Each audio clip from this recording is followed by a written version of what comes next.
Anything like you.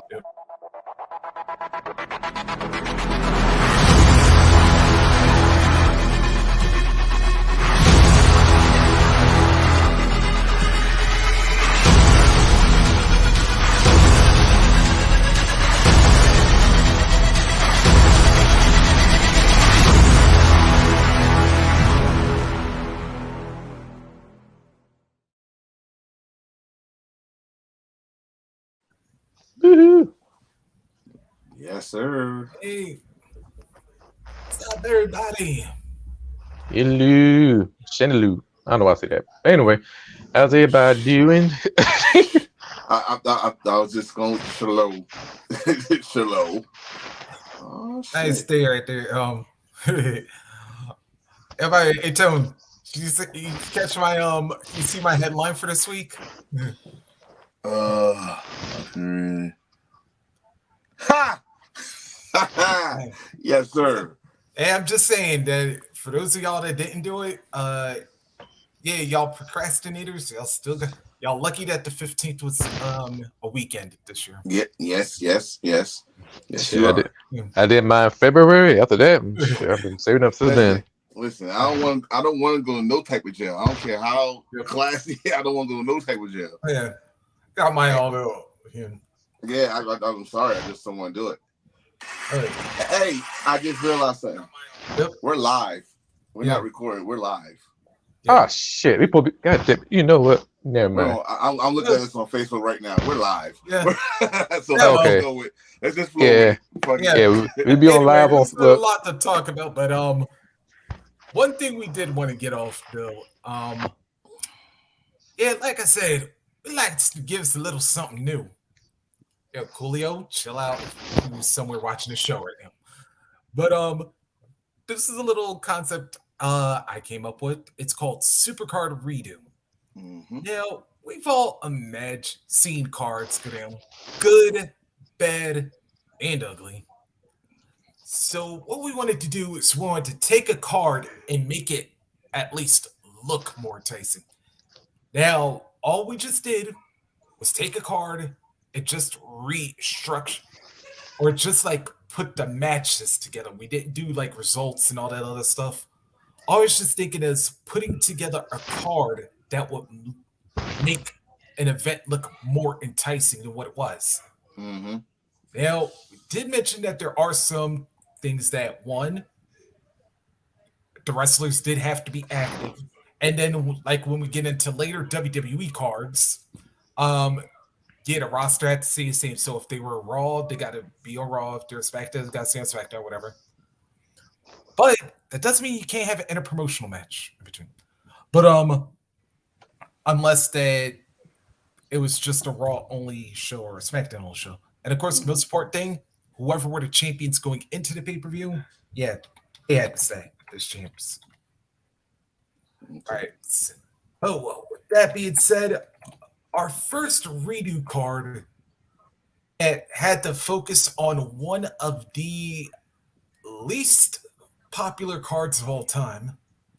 And given why, you'll understand. It was WrestleMania 9. And I'm being general with this one. Mm. All right, so here was the card as it actually happened. Wait. Before you say the card, I'm looking at one thing I just found out about. There was a dark match. Yeah. And I oh God. Tito Santana against Papa Shango. Yeah, which was a rematch of their sort of dark match at SummerSlam 92. Lord have mercy. That just made it even worse for me. Well, go ahead, because there's some things need to fix. A lot of things need to fix in that card. But. All right, so here's the actual card as it happened. Of course, for the World Wrestling Federation Championship, Bret Hitman Hart defended the title against Yokozuna. Mm-hmm. Yep. Of course, Shawn Michaels defended the Intercontinental title against Tatanka. Money Incorporated, of course, that being the $1 Million Man Ted DiBiase, and IRS defended the tag team titles against Hulk Hogan and Bruce the Barber Beefcake. Yeah. We also had Undertaker versus Giant Gonzalez, Mr. Perfect against the narcissist Lex Luger. We had the Steiner brothers against the Head Shrinkers. Crush versus Doink, and Bob Backlund versus Razor Ramon. Yep. And yeah, so that was the card as it was billed. And I say as it was billed because if we all remember what happened after Brett and Yoko, yeah. Well, that yeah, see, that's the main reason why we're redoing this card. No. That's the whole damn show should be redid. It was.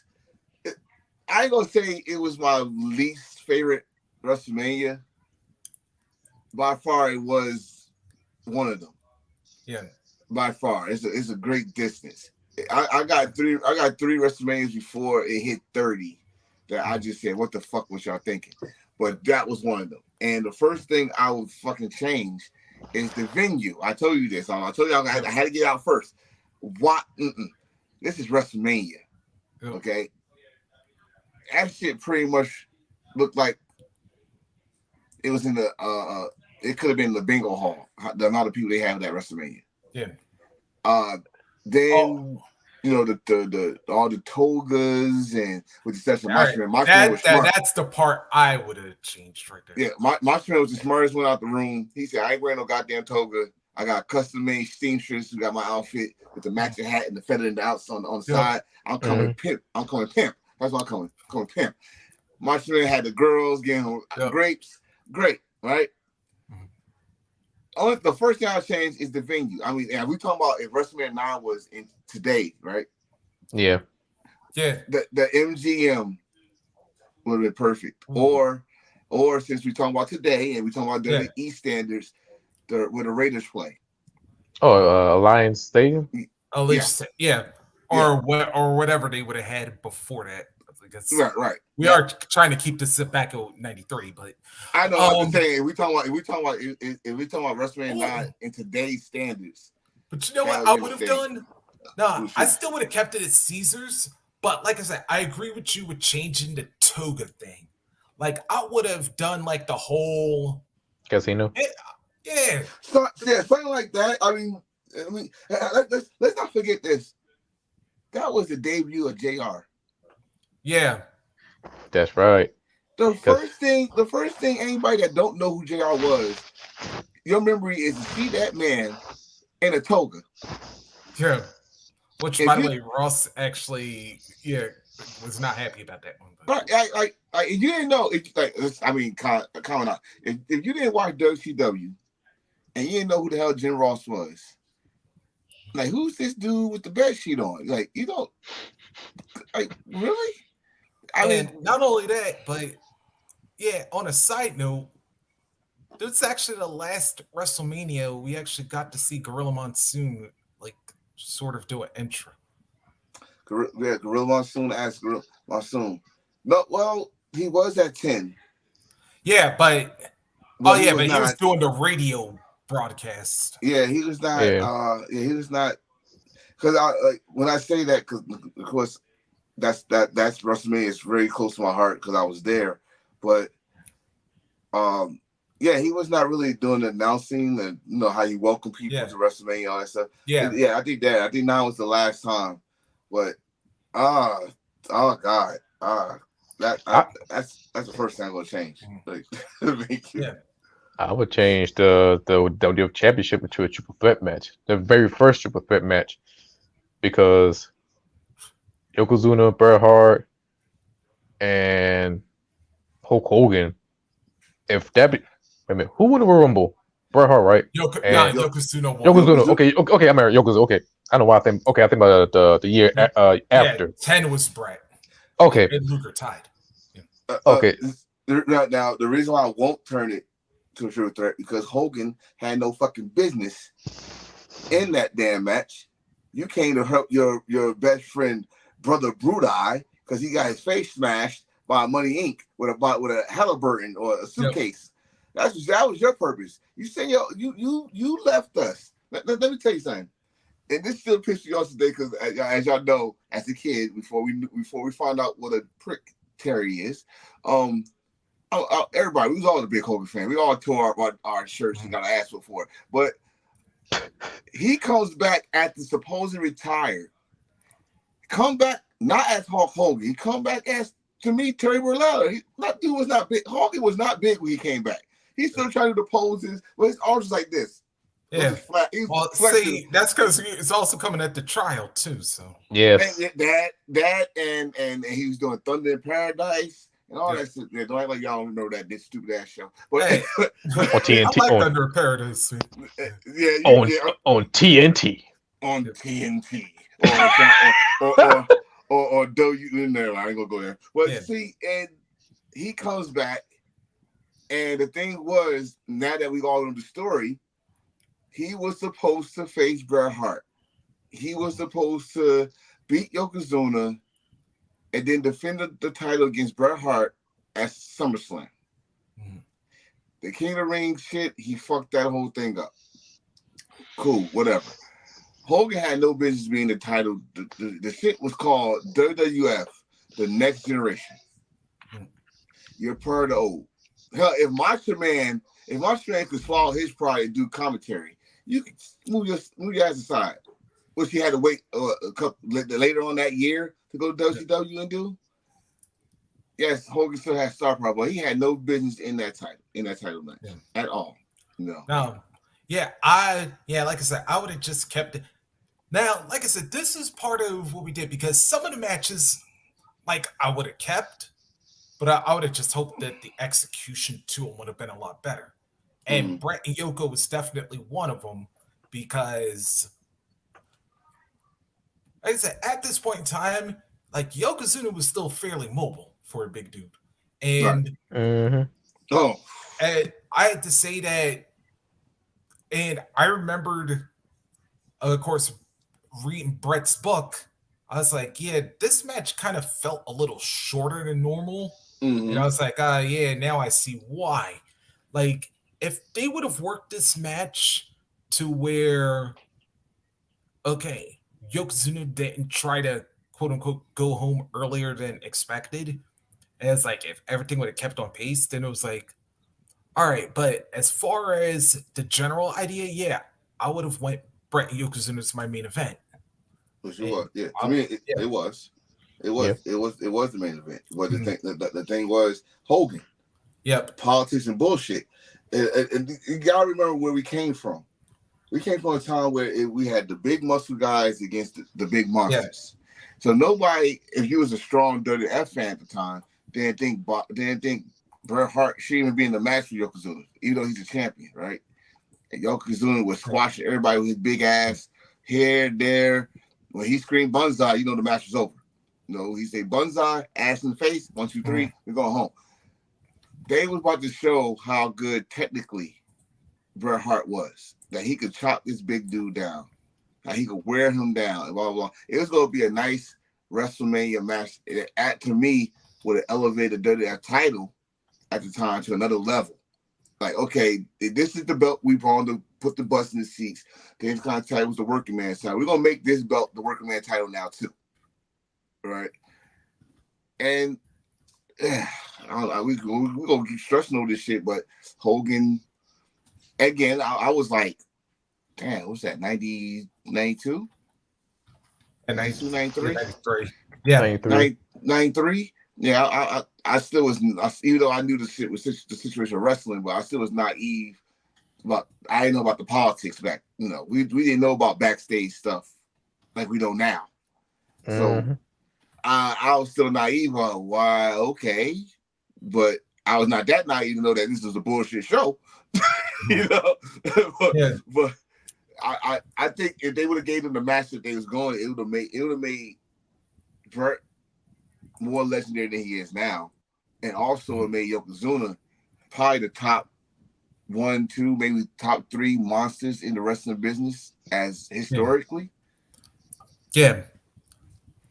I think the match was like 8 minutes and 55 seconds. It showed good. It was good storytelling between Bret and Yokozuna, but Yokozuna was a monster heel. And they would push this man to be there. And the way Yokozuna went that was a heel shit by Mr. Fuji. Because Mr. Fuji, he grabbed the salt, bloop, hit him in the eye with the salt, and Hey, Yokozuna hit him with hey, the. listen, man. I'm gonna tell you something about Mr. Fuji. Straight, deservingly Hall of Famer, Mr. Fuji. Yep. God rest his soul. If he did not throw that salt at WrestleMania, I would not believe Yokozuna beating Bret Hart. He was tapped. This is my section when I tell you when we talk Hill about Hills. Hills are supposed to cheat. Hills are supposed to find a way to win. But Yokozuna was not cheating none before this match. He had not cheated in none of these matches. Did he do some healing shit? Yeah, like when he beat the shit out of Hacksaw Jim Duggan after Hacksaw knocked him down for the first time. Yeah. Ever. He beat the shit out. He beat the shit out of Hacksaw. Mm-hmm. But we never saw Yokozuna have to use the bucket. Nope. We never saw him get the salt. None of that. So Mr. Fuji said, "Oh," and shout out to Bret Hart for even finding a way to put the sharpshooter on those big ass thighs of Yokozuna. Yeah. First of all, because again, you did not see him in trouble. You never saw Yokozuna in trouble. Nope. And Mr. Fuji did what everybody do.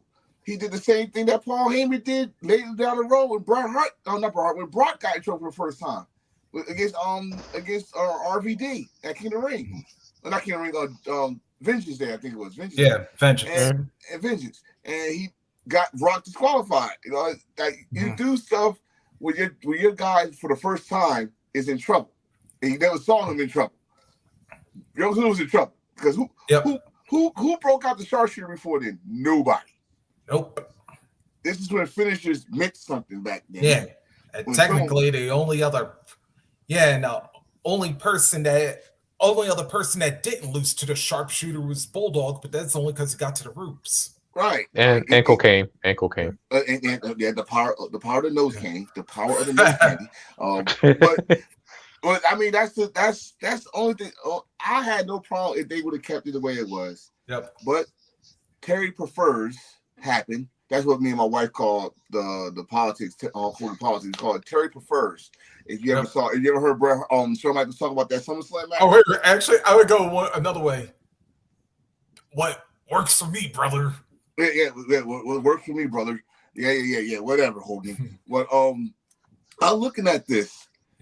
This WrestleMania. Another thing I just learned this right now while you was talking. Hogan screwed this whole WrestleMania. Do you know who got the longest time in the whole card?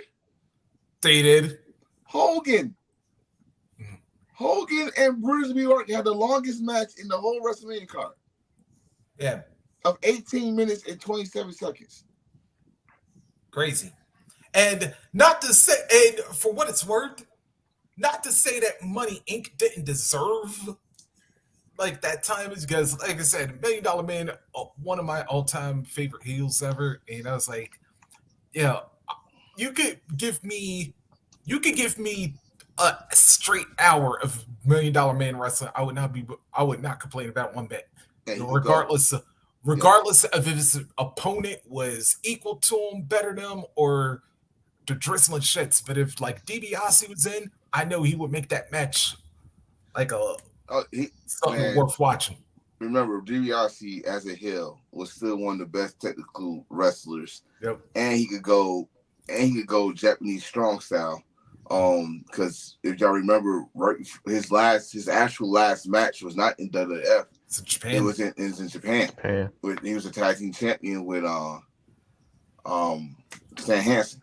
Yep. So, I definitely, they deserve it. Yeah, but out of this whole card,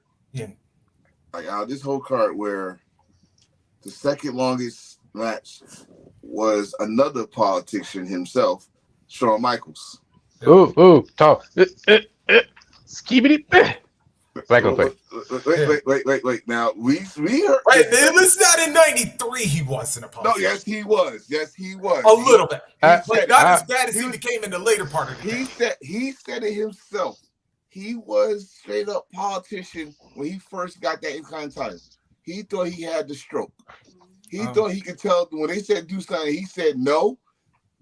I'm not doing it, blah blah. He did. That's when he started that shit. Yeah. And when I say he's a politician, this is what I mean by this. The second longest match of that card, which I will not change the results. No. Against Shawn Michaels and Tatanka. But Tatanka was undefeated at the time. Yep. Mm-hmm. And Tatanka won the match to keep his undefeated streak going, but it was by count out. So it keeps the belt on Shawn. Heel thing.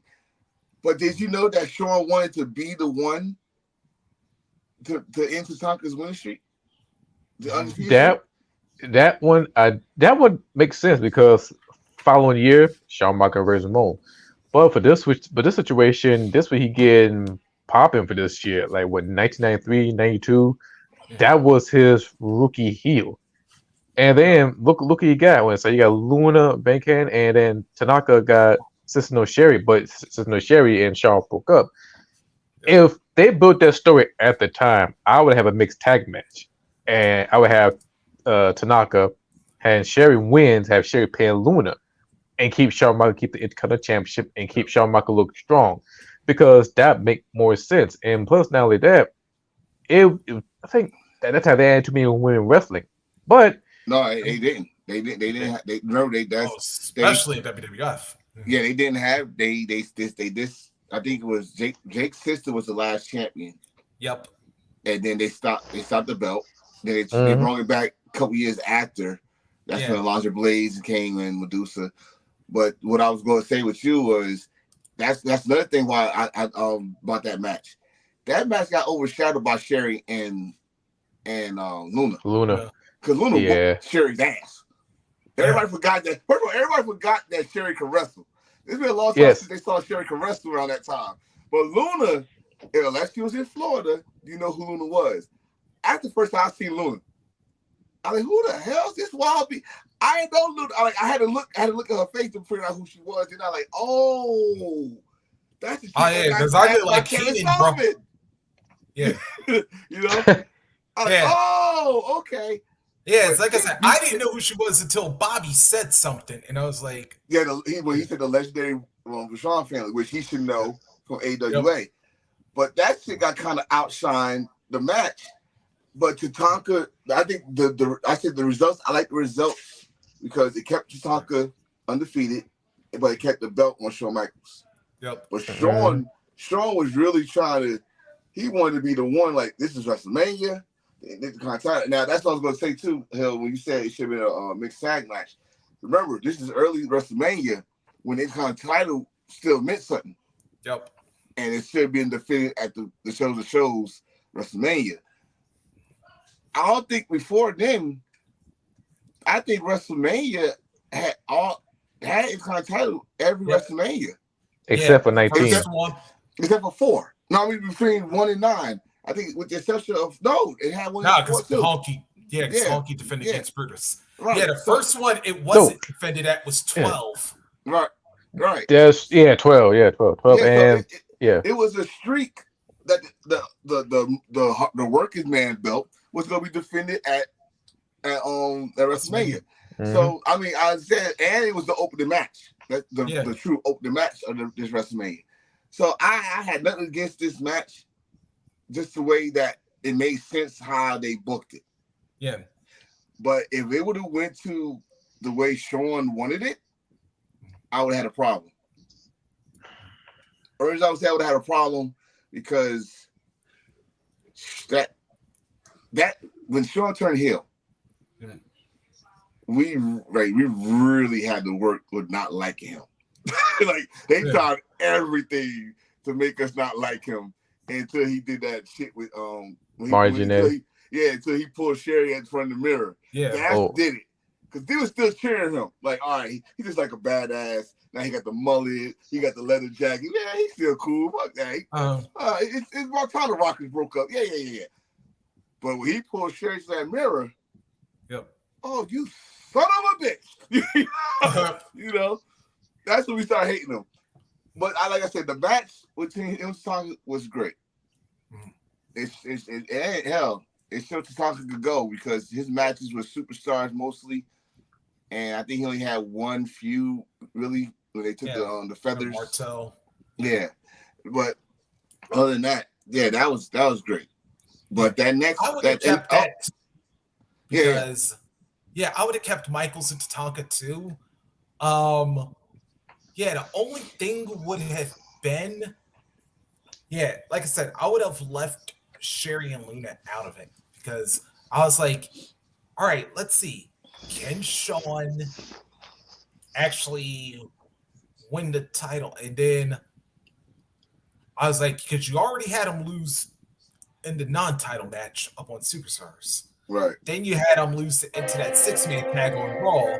So it's like, all right, when Sean's realizing the title's in jeopardy, I would have still like maybe worked like the counter disqualification or whatever, but still, um, Mm-hmm. like Sean and Tatanka was, and that's the thing with most of this WrestleMania card was that a lot of the matches actually made sense as far as why they were booked, but the actual execution though is what killed a lot of these.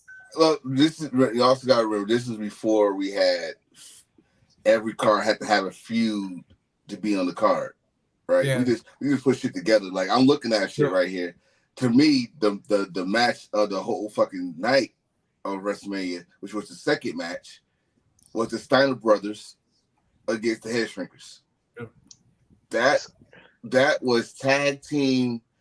I wish they would have had a little bit more time, but that was first of all. I think that was the first. Yeah, that was the first WrestleMania of the Steiner brothers coming from WCW. Yep. And actually, their only one. No, they was at WrestleMania 10. They didn't wrestle. Yeah, they was there though. I was gonna say, the Head Shrinkers. Also, if you forget that they got the chemistry with the Steiner brothers from their time in WCW. SST. Right?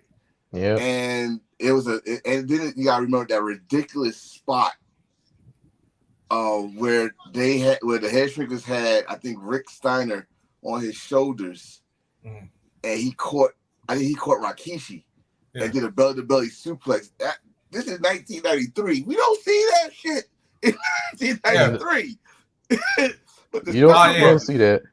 Right. But because I know, like, usually Rick, when he does that spot, like, he'll usually catch a power slam off of that one. Right. And he caught it off somebody else's shoulders while they try to do something else to him. We don't see that spot. And I said, remember, this 1993, the biggest spot we ever saw was a moonsault. Yeah. Yeah. And not only that, but go back to the beginning of the match when they threw the Steiners out, and then both of them climbed the same turnbuckle and did a double Steiner line. Right. It's like you got like that match don't it gets slept on. I don't care. It gets slept on that people don't know how good the Steiner really was, and they just got to hear about it, or if you're lucky enough to have the Peacock where you get to at least see their WCW, NWA, so they WWE. But if you want to see their Japan shit, go New Japan, New Japan World. But but that match was definitely another one I would have booked too, because you needed the Steiners like getting some action going on. So I would have made it opening. I would have made that match the opening match. Yeah. Just because it's no title, I would have put if I could switch anything, I would have made that opening, and I would have put where the Undertaker and Johnny Gonzalez at. I would have put the Intercontinental title match there. Because then you think about it, you got all the titles lined up. Yeah. You got the Intercontinental title, Tag Team title, main event. Yep. Because remember, they only had 3 sets of titles, so let's see. I'll tell you what, the only match on this one I thought that was actually booked correctly, strangely enough, was Doink versus Crush. That was a fun match, and this is where we see the heel Doink. We see a twin Doink, and he just pops him out of the head with that little fake arm. That was the most funniest spot. And if I say WrestleMania history, I dare I say it was. Like, first of all, who would ever think of unless you're scared of clowns, a heel clown doing clown shit. making balloons and doing the squirt with the flower. Funny shit. Throwing the bucket. Some people. Throwing the bucket with confetti, but he was actually throwing water on the. I mean, he was doing it. But when he came out, and then the other joint came out, which I did not know until years later that was that was a Garvin.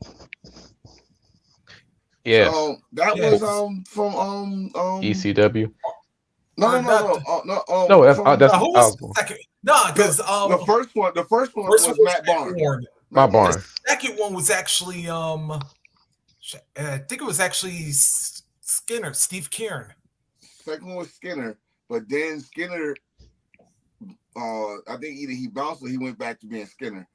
But the third one was Terry from Freebirds. Oh, Bam Bam? Yeah. No, not Bam Bam. Jimmy Jam. Who?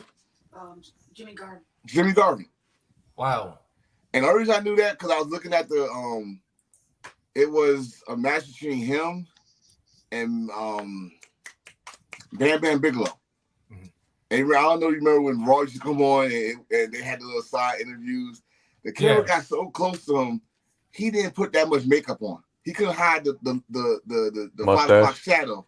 Yeah. I was like, they had 3 doinks. But the one we talk about is Matt Bourne.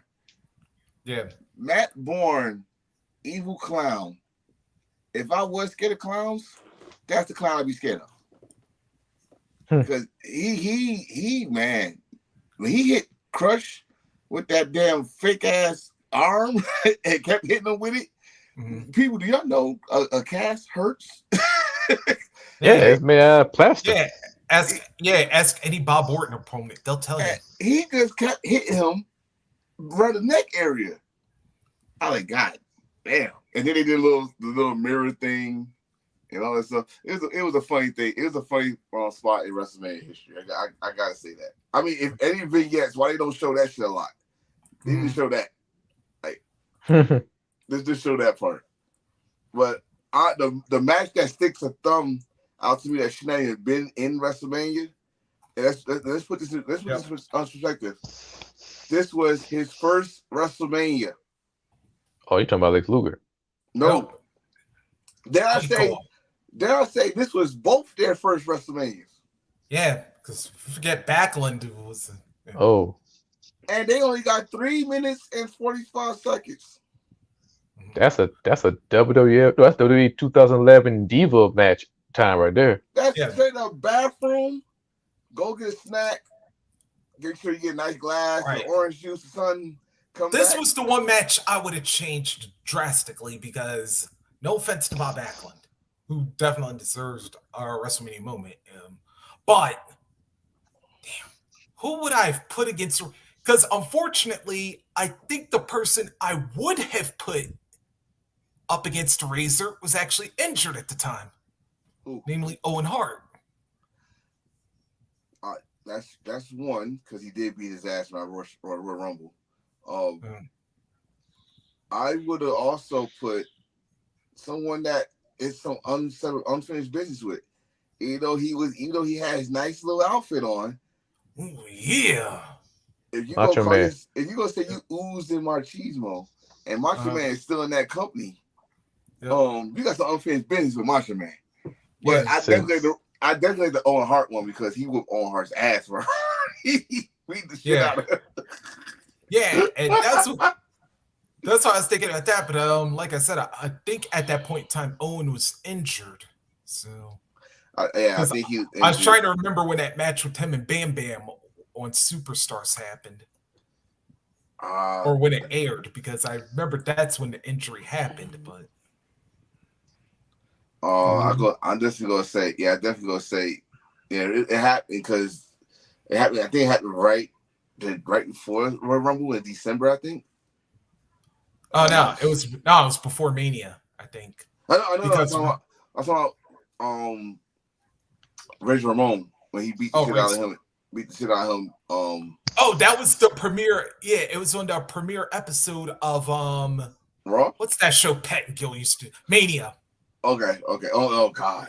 Yeah. Yeah, I remember that. yeah, Damn. Saturday Morning Mania. Yeah. They gonna change fucking superstars to Saturday Morning Mania. Oh no, the Superstars was still on, but it was like was that on USA? That was on USA. yeah, Mania was on Yeah. USA. Okay. Yeah, that's when USA was trying to get something going on. They had that corny ass Street Fighter cartoon. Yeah. But Yeah, or I hell, went you know there. what? Or hell, even just to keep his WrestleMania streak alive, hell, I would have even been cool with Tito fighting Razor. Yeah, I mean, honestly, I take this Razor Ramon match out. Period. Do like a vignette or just like have him as commentary with Tanaka and Shawn Michaels. Or you know what else I would have done? With all due respect to Lex in this one, I would have even had Perfect and Razor. Actually, there's a story. Former tag team champions of AWA. There's a story. I mean, they won't put it out there because it's just. And then, not to mention, they didn't really have a blow off to their feud. So. Right. Because that's in Perfect Turn. Survivor Series. Mm-hmm. Yeah, because they were having Perfect blow off with Flair, but then they was trying to build Perfect and Luger without really blowing off Perfect and Razor. And origin and since we talk about that, that match happened at the tag team title match. We'll get to that, but the Lex Luger Mr. Perfect match, the fact that Lex Luger won by pinfall, and we ain't know nothing about that damn forearm yet. Yeah. Okay. But that was not the story. Yeah. The story was afterwards. Actually, yeah. You know. And we should mention that this was amongst the many blown calls to this WrestleMania because Perfect actually had his feet on the ropes in that pinfall, but the ref didn't see it. That's Botchamania 101 right there. Yeah. Referee, a dumb referee don't miss the call. But I like the match, but how people like to say it kind of watered down Lex. Yeah. Like this is a former heavyweight champion. Yeah. And he didn't really show his potential in that match, if that makes sense. Yeah, and here's the thing, like you're working with somebody like Kurt Hennig. And I was about to say, like, for some reason this felt off. I don't know how valid this was, but I was like a little something when I watched Kurt's interview right before the match, like with Mean Gene. I was like, "Well, is Perfect drunk or something?" Because it's rare that you see Perfect mess up an interview. You gotta remember back in the day, this is what they did. Bret Hart even said this. He said, "Remember they used to was allowed to smoke weed, and Vince said no. So when you take that advice, what else you got? Drinking. Yep. And you in Las Vegas, you in the casino. Yeah, that's true. Yeah. So they're gonna drink, and you gonna try to do an interview like he's still bad. He ain't had his coffee yet, and you want to do an interview." Come on, man. He got to get ready for a damn match. You want to do an interview. He's like slurring his words and stuff like that. But what I want to say about this match is, think about this for a minute. There was no rematch. Nope. No. At all. But Kurt got his payback the next year. Yeah. Not by wrestling him, but by costing Lex the title. True. And then, what you were getting ready to allude to, you get two for the price of one, because first you have Luger knock him out in the ring. Then we all remember Shawn jumping Luger like outside the ring. Well, I still blame Kurt for that one. You bumped into Shawn to get the Lex. Yep. What else Shawn was supposed to do? Just let's let it go. But it gave us a good story and a lot of blow-offs. I mean, that was the first time they fought outside the Manhattan Center. Yeah, classic Raw. But they fucked that up though. They fucked that up because you talking to a little kid in me. I was like, hold up. You look out the window. It's dark. It's still sun in New York. I'm right here. I can see New York from here. What they used to tape wrong. So Oh yeah. they used to do like 4 or 5, but they I Yeah, saw but at least this one they actually like said, "Oh, this happened earlier in the day." What? right. It was a good one, and I said, well, that makes I think Mr. Perfect if he beat Sean, he'd be the first 3-time Intercontinental champion, but he didn't. But he did help Sean get screwed out the Intercontinental title. Yep. But back to WrestleMania, I mean, he pretty much screwed himself by touching Sean. Sean was just minding his business. Yeah, talking with Luger. Right. I'm just gonna keep it real. Sean was minding his business. You hit Sean. So what else was supposed to do? Yeah. Right. But at least it went from one. I guess you could say one feud to the next, and that's what I hate to say. I hate to say this, but this is true.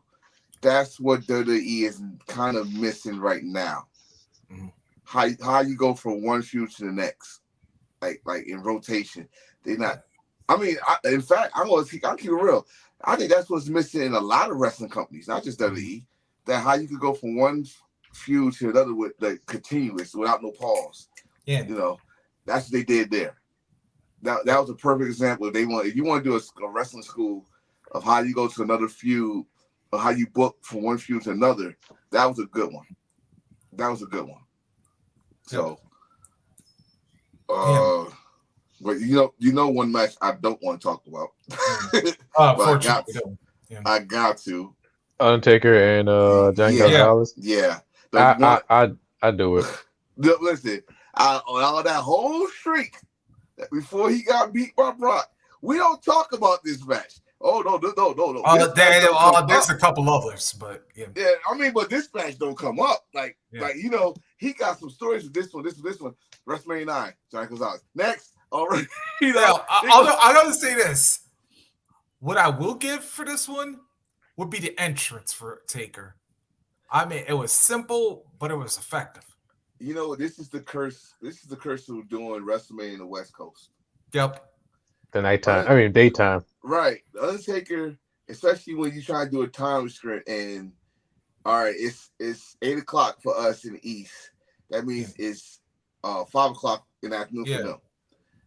And the sun didn't go down at all this whole show. Yeah, actually, I'm glad you brought that up. Finish your point because I want to come back to that point. Right. Okay. So you talking about the Undertaker? Yes, the entrance was dope when he had the vulture and he coming down and all that stuff.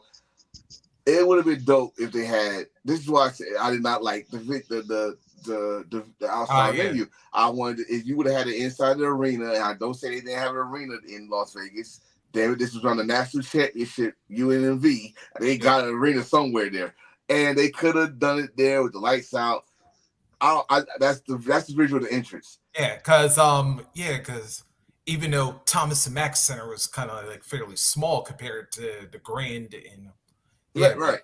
I think they was trying to make it how the boxing atmosphere is. Yeah. When they had their boxing matches there, it was mostly outside back in the day. Mm-hmm. And some of the greatest boxing matches happened there. But you try to compare apples to oranges when you come to boxing and wrestling. We all know about, we don't want to do that. But what hurts even more about this match is John Gonzalez. Mm-hmm. I know I shits on Greek Khali because he could barely move, but John Gonzalez, they had no right to be in wrestling. And I said this when he was in WCW. I'm about to say, like, wait a minute. He was a classic giant in WCW in New Japan. Because I'll say this: at WCW, he had some mobility, not a lot. In WCW, he didn't move that much. He didn't move that much. In Japan, he was just what they always do with like the Khalis, the Andre Giants. With the exception of Andre Giant move. I didn't want to put Andre Giant in that situation, but it is what it is. Yeah. But he just looked like, and the fact they had a rematch at SummerSlam, and it was ugly, more ugly than the fucking, Yeah. you know. But I was like, okay, this shit hurt my head. But we're gonna talk about ugly though. You want to talk about his gear? Yes. That's one of the worst gear in pro wrestling history. Why did he What the come out fuck? big ass ape? I was saying, he wasn't a shark squash or something? And But you know what? You gotta remember in WWF, everybody got like, occupation, character, gimmicky back in the '90s, like so a he was plumber Bigfoot. man. He was Yeah, Bigfoot. So this is why we couldn't find Bigfoot because he was wrestling WWF. Oh shit! Invisible Man eyes. Yeah, Oh my god. Well, I tell you this. I tell you this. The only thing I liked about the match, and they didn't do shit, was the face to face. Yep. face to Face face. to face. And this. That one. You know what the fuck you doing that for? But okay. But the face to face where someone's actually, Undertaker, I look up at them. Yep. That was the first time ever Undertaker had to look up at somebody. And when you got some type of breeze, it actually made sense to be outside. I'm gonna give his respect. When the wind blew, it looked like some goddamn western. Mm-hmm. Like an OK Corral, you know when they stand there, you got the little branch, right?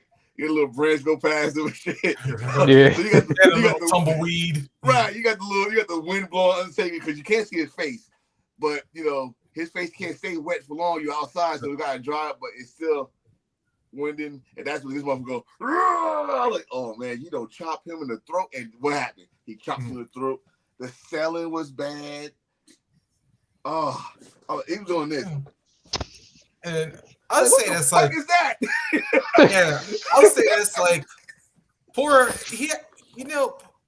Gonzalez, he had a good heart, but man, he just was not. He was okay for the '90s, but Yeah. if it was a giant, El Gigante, but yeah, then that will be a fight because he could be a brawler. And if you bring some shit in New Japan, bring it to Undertaker, that would be a brawl. But there's the '93 Undertaker, so he'd be like jab, kick, punch, high flying clothesline, yep, jab, but undercut, uppercut, uppercut. I would say left, this though, right, R1, I would say square. like yeah, X, A, B, yeah, but But I would say this, like, yeah, even though Taker, like, kind of became a little bit of work, that he did have some people he was actually in the ring with. So we knew that, although it was only on house shows at the time, but we remember back in 91 or 92, he worked with Brett for a little bit. Not like to the extent of what we would see like at the Royal Rumble in 96 or SummerSlam in 97 or something like that. But it was like he got to see, okay, Taker can actually work. But it was like, of course, Vince is still going to keep him like that, like in that mindset like he had when we first saw him where, oh, nobody can hurt this dude. And yeah, he's just going to work that big man style. Like, right. And then you get that one person that actually hurt Undertaker and he put him in a stretcher. Like, ooh. So then you do it again at WrestleMania. But this time, what you do, you don't do it at the Giant Gonzalez beat his ass. No, we do chloroform and knock out and then we try to kill him. And like you can't kill a dead man. Exactly. As Bobby Heenan would say, you're trying to kill something that's already dead. And then he goes out in the stretcher. I don't know if there was little kids there. I don't know, but if there wasn't, there was some grown ass men crying in. And then you hit the bong. He comes out stoned like a goddamn. He been drinking all day. You motherfucker! And you know he finally knocks the Giant Gonzalez down. Yep. That's my problem with the match. Yeah, you had to use chloroform. You a fucking giant. Whoop his ass. Spank him. Whoop his ass until he can't get up no more. And then he come do that dong and all that stuff. Oh, I want some more, you son of a bitch. You know, I like, this match. This is why this match don't get talked about. Yeah, they got the streaks. Yeah, and if you brought the DVD on the streak, the DVD streak, that is like you could. That'll probably be the shortest match on there, bro. he don't talk about it. With Like, good reason. he gives a short. He talks about every match, and let's keep this real. I'm gonna keep this so fucking real. Before that match, it's not like Undertaker had WrestleMania classics like he had at the end of the streak. Like he had his first one's against Snooker, which is pretty much squash. You know, it established him. Snooker was not the same Snooker. You know, the murdering brick, but And then Jake the next year. Then Jake, and that was nothing because all he did was tombstone outside and pull him out in 1, 2, 3 into that feud. And then you had this. So after this, actually, the Undertaker Jake one, although it wasn't a great match, it was a passable one because Jake did get him with the DDT twice. Yeah, and we got throwing the King Kong Bundy at WrestleMania 11. That's what I get into because he skipped, which I'm still pissed off to this day. I got in my heart. But he missed 10. Yeah, he missed 10, but he came back and he had a feud with Money with Kama. Yeah, with $1 Million Man's group. I think they was Money Inc. Right? That was $1 Million Corporation. $1 Million Corporation, and he had a feud with them. Then he faced King Kong, and then Kama came and took the urn and made a fucking chain out of it. That's the hoodest shit I ever saw in my life in wrestling. And Hall of Fame. Hall of Fame. Fuck the Godfather. You're going to Hall of Fame for making an urn into a goddamn Dookie chain. That's what you going to Hall of Fame for. Yeah. Damn that. But I'm not acting like all his matches was classic. We all know Undertaker matches started, and his shit started getting good to me. WrestleMania 12. Jesus. Yes. Him and Kevin Nash, and then him and Kane, and then Mankind. The Mankind didn't fight him at Wrestle, which by the way, I'm still a little upset about that one. But right. I mean, Kane, and then with the first ever Hell in a Cell, but we can go past that. And then, right. They start getting good when everybody started mentioning the streak. Yeah. Everybody's like, oh, he's undefeated. They didn't say streak yet. They just said Randy Orton. Yeah. Randy Orton was the first time they used the word streak. Yep. Yes. They just kept on saying, oh, he's undefeated. No one and then blah. Yeah. But let me go to a point you brought up though about the outsider. It's the funny thing, like when you watch WrestleMania 9, and I really didn't notice till I bought the WWF magazine with Hogan on the cover. Did you notice how on TV, and actually it still looks this way, on TV, it looked light as hell when the show was ending, right? Right. But yet, when you bought the WWF magazine, it is it's almost pitch black when you see Hogan in the ring. I can answer that. No. They didn't put the flash on. You ever took a picture of the flash? It looked dark as shit. They got to put the flash on.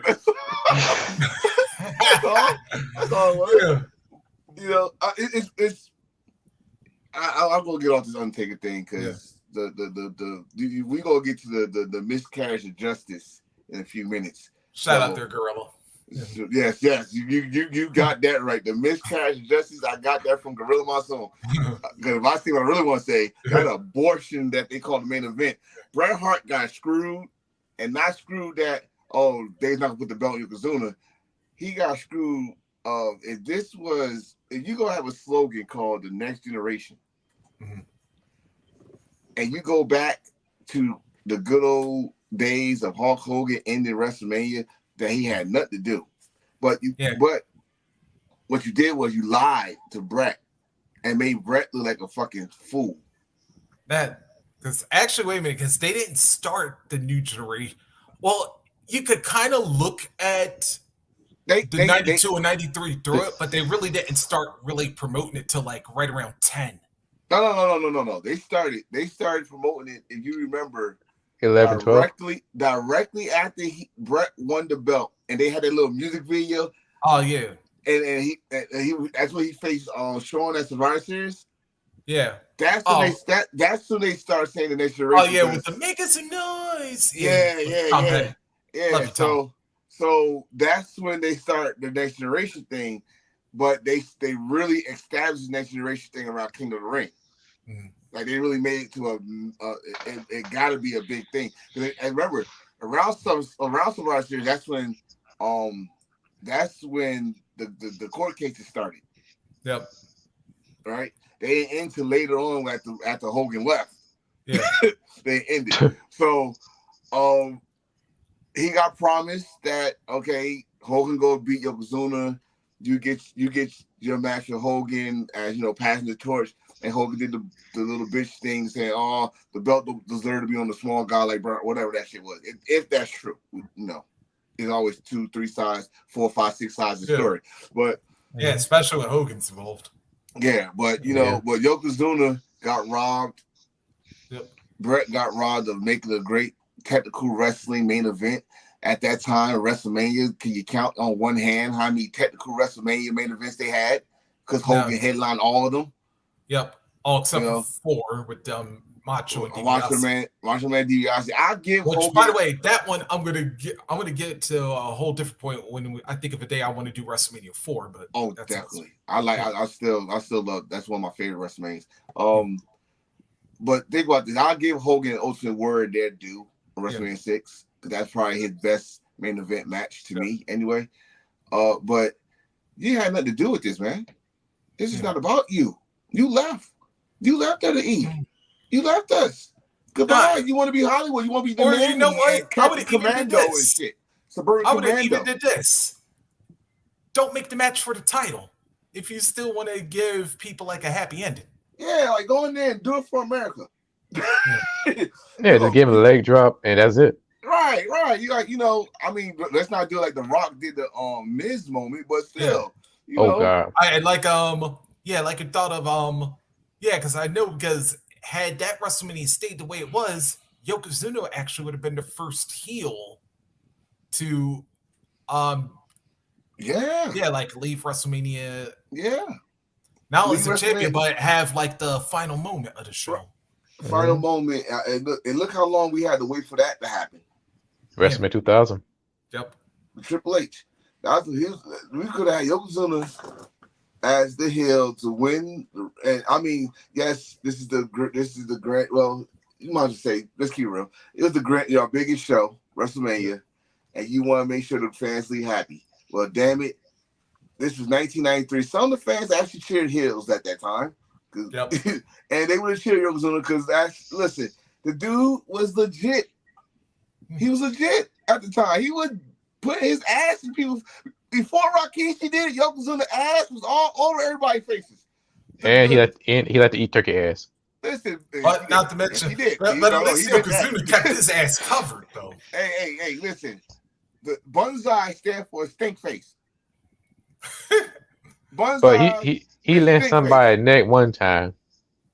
If you talking about the one where he slipped and all that ass went on that poor guy's body, woo, and he bounced off the guy. God damn. Woo, that shit hurt my chest thinking about it. But I mean, it's Hogan Terry Prefers moment was that he took it and lied and made Brett look like a fool, made Yokozuna look weak. Because Hogan all he did was the clothesline. Yokozuna went down easy. You was not the same Hulk Hogan. If you were the same Hulk Hogan with the big 24-inch pythons, I might slide. But you look like Hulk Hogan with the fucking size 18 arms. Your arms, I had bigger arms. You was like post WCW. You was like post WCW Hogan. The New Blood Hulk Hogan? No, the Million Dollar Club Hulk Hogan? Yeah. No, he looked like, remember when Hulk Hogan first got to WCW and he looked so fragile? His bald head was completely bald this time. And he just like a tall, skinny version of, he looked like, remember that jobber that they named, it was something Hogan. Horace. No, not Horace. Randy Hogan. It's like he Randy like Savage. He like a tall version of Randy Hogan. And I was like, God damn, Hogan, get back in the gym, bro. What the hell? And that's what he looked like. And you telling me that dude, that it took Hacksaw Jim Dog getting 4 3-point stand clotheslines to knock down, just a knockdown. That was the whole match, was the knockdown. Yeah. Yokozuna. And Hogan comes in and do one clothesline and a goddamn leg drop. And that beat Yokozuna? Yeah. And Well, here's the worst part. Go ahead, Hill. I was he was in the middle. Well, you think about he was in the match with Bret Hart for what 8 minutes. It kind of tired him out, and the humid temperature get him all sweaty, tired. He's hungry. I know where Hulk Hogan come in. Boop, clothesline, leg drop. So, can you get your button for me for this one? I know you wanted to. That was the eyes of Vince McMahon. Goddamn it! It's a '93, okay? And '93, anything can be happening, and anything can happen in '93. Goddamn it, okay? Although Hill, you actually did make some good points on that one. I just knew Tone was like thinking it. So I'm listening to him, but I listened to him. But goddamn it! But hold on, I think that's going to be a retaliation flag on the play in a minute. No, it's not going to. No, it's not going to be time. Hold on. I got to talk to somebody. Yeah. Hey, no. This is not no. Yeah. This is not no review. This is not no review. That's it. I listened to him, but at the same time, I'm like, come on now, come on. This still the Terry I prefer. I'm still here, brother. I can still do it. No, Yokozuna is not Andre the Giant. Okay, This is not WrestleMania 3. If that would have pissed you off if Hogan body slammed him. Yep.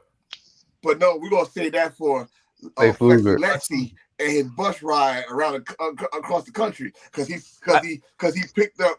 And by the way, just so you know, that's gonna definitely be a future card in like it's coming weeks. So because we're coming up on the anniversary for that one. But I want to say that. What, a SummerSlam? Yeah, this year will be 30 years. We gotta be fair. We gotta be fair. We gotta do some good ones, then bad ones, and good ones.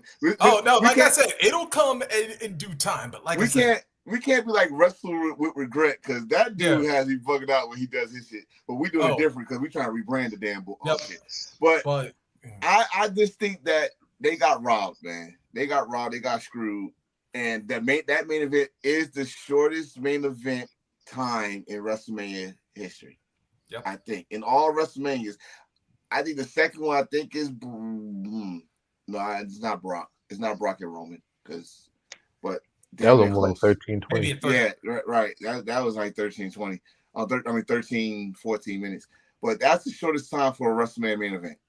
And they don't count what Hogan did after because that's like it said 22 seconds. Yeah. But no, that was the shortest WrestleMania main event ever. And I want to hit 10 lasted longer. Right, and I don't. And yes, it did. And I was holding it. I had to go to the bathroom. I'm not missing shit. So I'm telling you right now, this is wild. This is wild, right? What I'm about to tell you. I think, and before now, this is why I was looking at him when he said that. Yokozuna could go. Yeah. Yokozuna was one of the. I mean, he's a big Kentucky Fried Chicken franchise eating motherfucker, but. He could go and shit still to his dying day he was going. It's just that once they saw a little sign of him huffing and puffing, they was scared, right? But the dude at that time, we talking about young first time champion Yokozuna, he was going. The dude was, remember, he kind of Royal Rumble. Yep. I think at number 27, and it was still at least 12 people in the ring. And Marchman didn't do that stupid shit of trying to pin him in the Royal Rumble. Yep. But I'm glad he did it because it showed me how strong Yokozuna was. Yeah. He just lifted his, Yep. I remember, he threw Earthquake sumo. He sumo Earthquake out the ring. Which that started a little rivalry later down the round when after he got knocked out with Hacksaw, it was a sumo wrestler. And that's why I said Yoko was a beast because he beat the shit out of Earthquake as the Earthquake pushed him out the ring. You're like, oh, you motherfucker. Don't you fucking, I just did not like the whole booking. He made Hulk Hogan old ass look strong. I mean, don't get me wrong, Hulk probably was still strong how he looked, but he made Yokozuna look weak. And then y'all continue making Yokozuna look weak. But after he had to cheat to be Hulk Hogan. Oh yeah, the flash photographer. Yeah, and then after that, on the 4th of July, which we were just talking about, Lex Luger Everybody. We had NFL players. We had World's Strongest Men couldn't pick up Yokozuna. Like Zuna come up with his fucking Statue of Liberty pimp shirt and out of a helicopter, and he walks in like not the narcissist. I'm here. I'm a proud American. I'm an all-American football player. I could do this, and he didn't pick him up. All he did was that's all he did. That's not a body slam. I would buy the brain on this. He hip locked. Hip toss. He hip tossed him. Yeah. He hip tossed him. That's it. But he didn't body slam. Ahmed Johnson. I'm about to say that too. Yeah. Ahmed Johnson body slam Yokozuna. God damn it! I know I don't like his ass, but I'm gonna get silicone arms. I do give him credit. I told you that I respect him for what he did because that was his debut. Yeah. Yes, he's a natural treasure. And with no help, nonetheless. You're lucky I don't have control because I will freaking. You sound like Dark Kid for a minute. Hold on. Whoa. Man, fuck the flag. Man, fuck a flag. No, fuck the flag. You ain't not compared to that nigga. First of all, I have a GE poster behind my damn wall every single fucking episode now. And second of all, I keep it trill since day one. Don't compare to that bald-headed nigga ever again. But now on Brave the First, do not compare me to that nigga unless we have a cross-promotion shit. Compare me to Kuta Kente Dark Clay. You lost your fucking mind, nigga. Don't you? Compare me to that nigga. Hey, I just got this for protection. Don't you? Oh, now you bring your knife now. Okay, Tibbs from the Healing Night. You gonna bring a knife out now?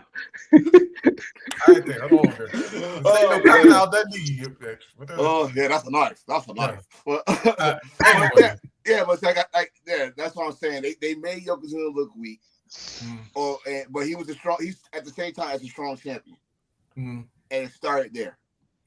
Because think about it, his title reign, and he was still champion, but he's looking weak. After the Lex Luger thing, who was next? Oh, The Undertaker. Yep. He was afraid of The Undertaker. That wasn't what he was afraid of. He was afraid of that casket. That too. And he needed 20 to 30 guys to put Undertaker in that damn casket. You made a dude that looked so fucking strong that destroyed everybody. Everybody. Man, he looked like a 500-pound puss. Him.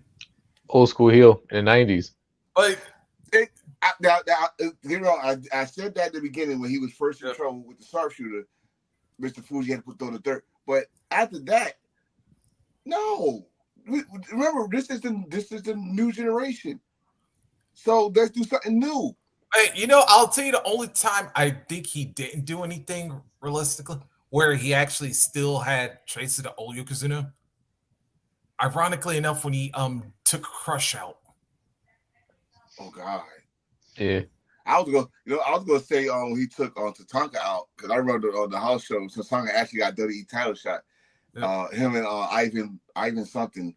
Ludwig Borga. Yeah. Ludwig Borga. They took out Tatanka. Yep. I mean, let me put it like this. This was the same time Vader was in WCW. Yep. And you did not see Vader afraid of nothing. Hey, that's part of his catchphrase. Vader said it. I fear no man.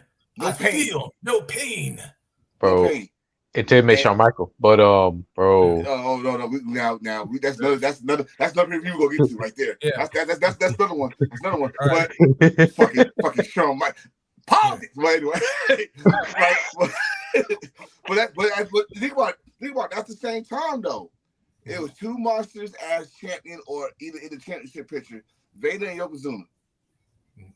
And Vader was doing what Yokozuna was doing, and he just continued on as champion. Like, I mean, don't get me wrong, he did have his moments like against Cactus Jack, against Ron Simmons and Sting. Hell, dare I say it was somebody else. Shit. Did you say Cactus Jack? I think he fought Bulldog this one. Yeah, Bulldog. Yeah, Bulldog actually Bulldog showed his strength when he was there. But it's crazy that WWE had the same idea, but one went this way, the other one went that way.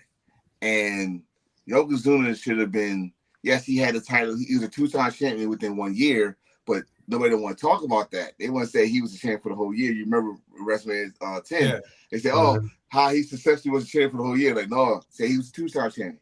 The same way y'all said, I said it was Stone Cold. He was 2-time champion within 1 year, all that stuff. So, but you made him look weak to me. Right? He went from being a monster. You can't fuck with him. You can't knock him down. Hell, do he feel pain? Do he fuck with y'all hitting him? Because I never gonna feel what he did to Virgil. But, Oh, God. But then y'all just made him to a puss. And then you put another mouthpiece. You put Jim Cornette. Mama's boy Jim Cornette with him. Jim Cornette, Owen Hart, Clarence Mason, Bruce Bulldog, the whole fucking crew. Right. But what really made him look weak, and to this day, I remember this shit, when Vader broke Yokozuna's leg. Yeah. And not only that, the forklift. Yes, that's had to be the WWE 2K showcase moment. If they would do that for Raw, they had to put Yokozuna on a forklift and carry out. He was sitting up my leg, and then what really fucked it up, Vader whoop his ass more. I'm like, oh my God, they beat a big man up like that. Well, this is what I just said. Vader was booked better than Yokozuna, and when he came to WWE, you had to keep that going because the way he left WCW was fucked up. Hogan politics. You see where we going with this shit here? It starts with Hogan.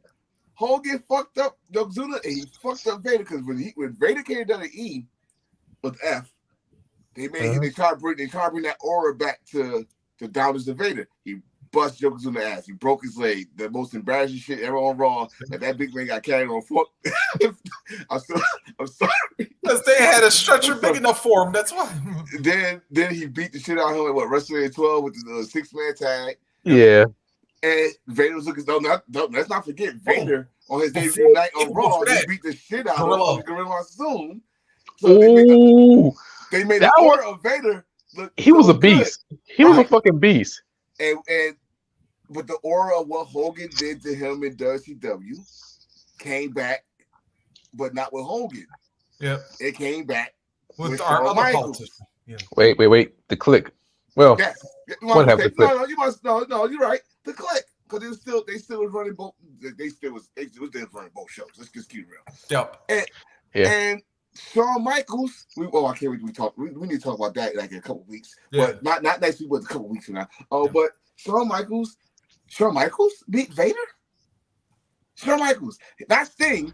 Because we know Sting is a whole different breed from Shawn Michaels. Legit.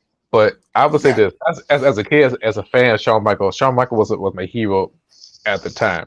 Still to this day, except for NXT. When Shawn Michaels beat Vader, I was happy. I was a big fan of Shawn Michaels. I don't know better because I don't know about the whole, backstage, whatever, wrestling news before I even become the purist. It's like a rise of the purist. But when I look back at now, I'm like, damn, Vader could have beat Shawn Michaels, but what made it fucked up is, so you stupid. Pop. Stupid. Pop. That's one. I'm about to break your heart some more. The night Vader debuted was Royal Rumble.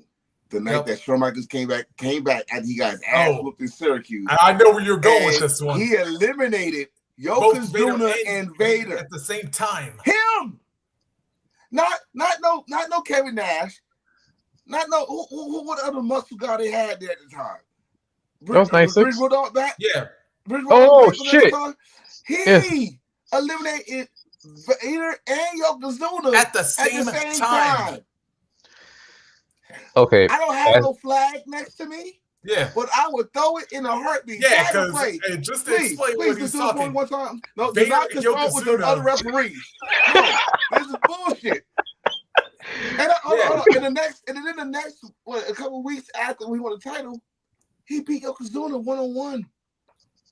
The night after SummerSlam, he with beat Yokozuna. Switch music. I mean, that's what I thought. You know what? This motherfucker got something in his boot. He just switched to Yokozuna.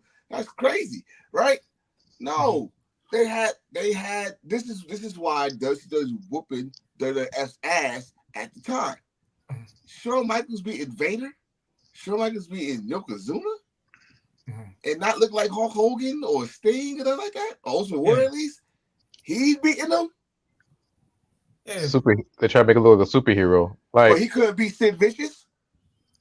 wait, Survivor Series Well, 96 Well, with the Sid used the camera, but still. Yeah. But wait a minute, yeah, but he did beat him that one Raw like after the ladder match, but Yeah. That was looking for the Intercontinental title. Yeah. But I mean, it's the downfall of WrestleMania 9 to certain people's career,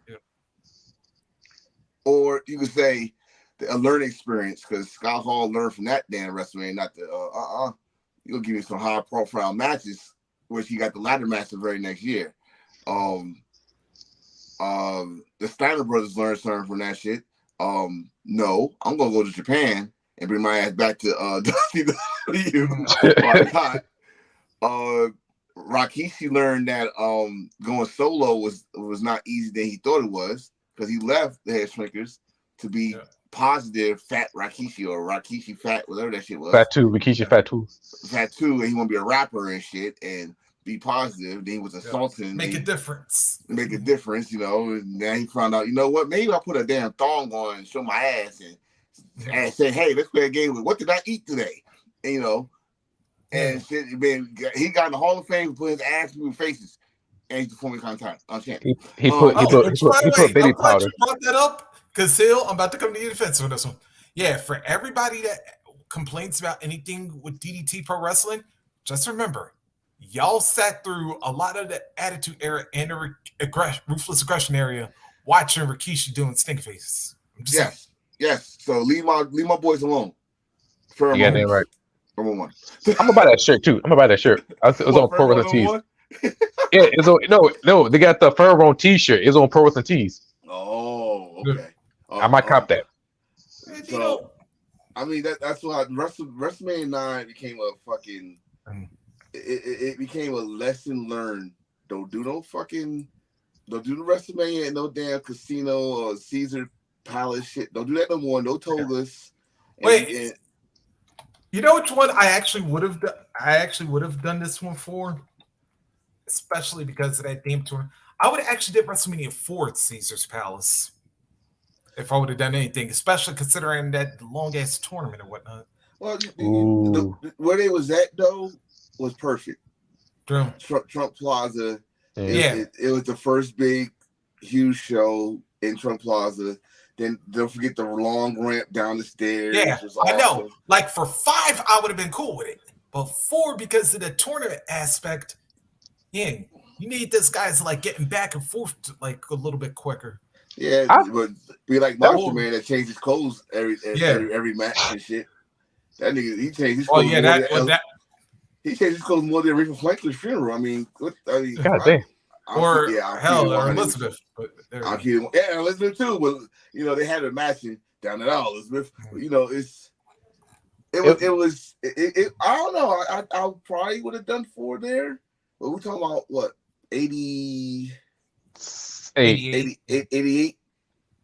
maybe.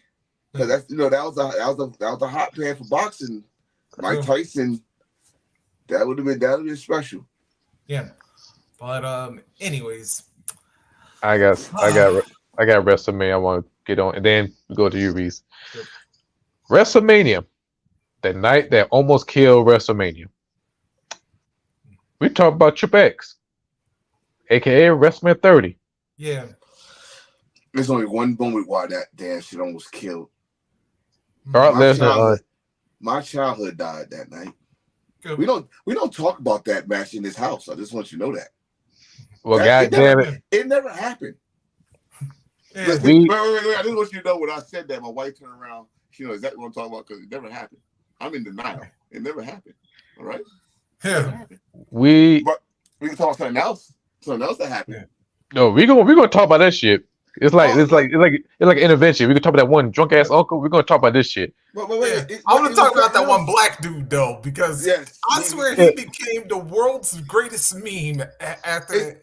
it's two people that came world great as me. And I told Hill this when I first talked to Hill on WCC, I said, "You remind me of that dude that had a We Hate Cena shirt and Cena next." I said, "This guy that would have been Hill, right? If it's somebody he don't like, and just saying like, I don't like you." The shirt, so, right? But that dude became famous for just standing in a maze. But at the same time, I think the whole production was surprised. Think about this. When that shit said 1, 2, 3, the match is over. The thing's supposed to come on. Brock Lesnar music did not come on. No. Nope. You know what else I noticed? And I keep pointing this out. Heyman didn't even realize the match was over. He just, oh my god. Yep. Dude, I wish somebody would have recorded my reaction. The live, yeah. No. I had that. I shared that. Someone recorded it and they put it on Facebook. I shared it. It was done silent in a big ass Superdome. I'm not Hogan. I'm not calling it Silverdome. The Superdome. It was fucking silent, dude. Like, yeah. I was about to say, if you, you know what? I compared that to. Like, there was only one other incident I can remember WrestleMania being 100% silent. And although on a smaller scale than that incident. But remember when Owen beat Brett at 10 in the opening match? Oh, I'm gonna tell you right now, it was not silent. Ooh. It was pop. It was no, it was, but it was like for a brief moment it was, but it was just like the initial shock, but then like afterwards, they come back. I'm gonna tell you, I'm gonna tell you exactly what it was when he reversed it and pinned him up from the corner, from the roll up, and from the corner, and she went 3. The only time I give a time of probably 5 seconds it was silent. Yeah. But until they announced, but see the reason why I say until they announced and they played this music as soon as the 1, 2, 3, they was happy. We was happy for Owen because we knew Brock was gonna get the title match anyway. Yep. Yeah. So we was happy for Owen because if you would have had Brett beat him, I don't think we would have got King of Hearts. Yeah. I don't think we would have got we would have got that great cage match in SummerSlam between those two. Mm-hmm. So we was happy. Hell, I know the section I was in, we was happy. That's the beauty about Madison Square Garden, bro. You find if you're in the right section with the right people, those your buddies for life now, you know. Mm-hmm. And we was excited, we was ecstatic. Like that, like if we ever talk about that, I'm going to talk about it from a personal view. I mean, I know y'all probably talk about it from watching it. I'm going to talk from a personal view. Like, yo, I tell you that WrestleMania is dear to my heart. I mean that. Like, that's the last WrestleMania Macho Man was in. That's the WrestleMania where Roddy Piper came and no one thought Roddy Piper was gonna come. That's it's more stories to that WrestleMania. Hell, if anything, what nobody don't really want to talk about. That's actually also the last WrestleMania the Dragon was in before he came back. Right. So it's a lot historic with that WrestleMania. That like it's the last thing for a lot of people. And of course the ladder match, which again, this is 1994. Yeah. No one saw nothing like that before. And it's shit like that. But the story was great. Oh, but yeah. So next pay-per-view we're gonna do for next week's show. Oh, I'm gonna give us a real good one. Because I'm feeling a little extreme. Yeah, and I think we should live a little dangerously. What year? 98. You son bitch. Ain't that the one with Taz? No, not Taz. No, Taz and Bam Bam. No, you right. Yeah, Taz and Bam Bam Bigelow. Yep. Fall through the ring. Yes, sir. Right there at Asbury Park. Asbury Park, which I have no problem with that.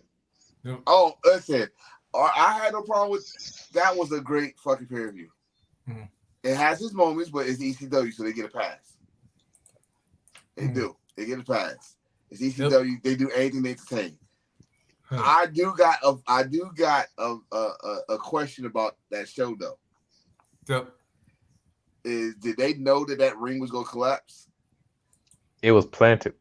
That's all. That's all you know. Did they know? I'm kind of feeling because no, because that's not the main event.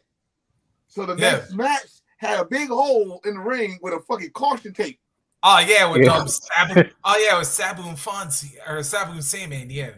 No. The main event was Al Snow and Lance Al Storm Snow, against Shane Douglas and Chris yeah, Candido. and they had to work around Yeah. caution tape.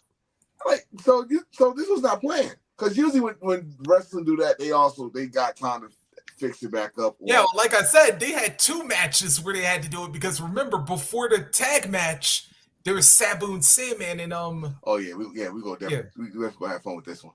Yeah, we have fun with this one. Because I think what's her name? She thought she was slick. Penny left say bitch. Yeah, I said it. And I call that's what she is, a murdering bitch. Sunny at the time. Sonny thought she was slick. I love that storyline. I'm sorry. I keep forgetting she was. I keep forgetting she was actually in ECW at that time. She was.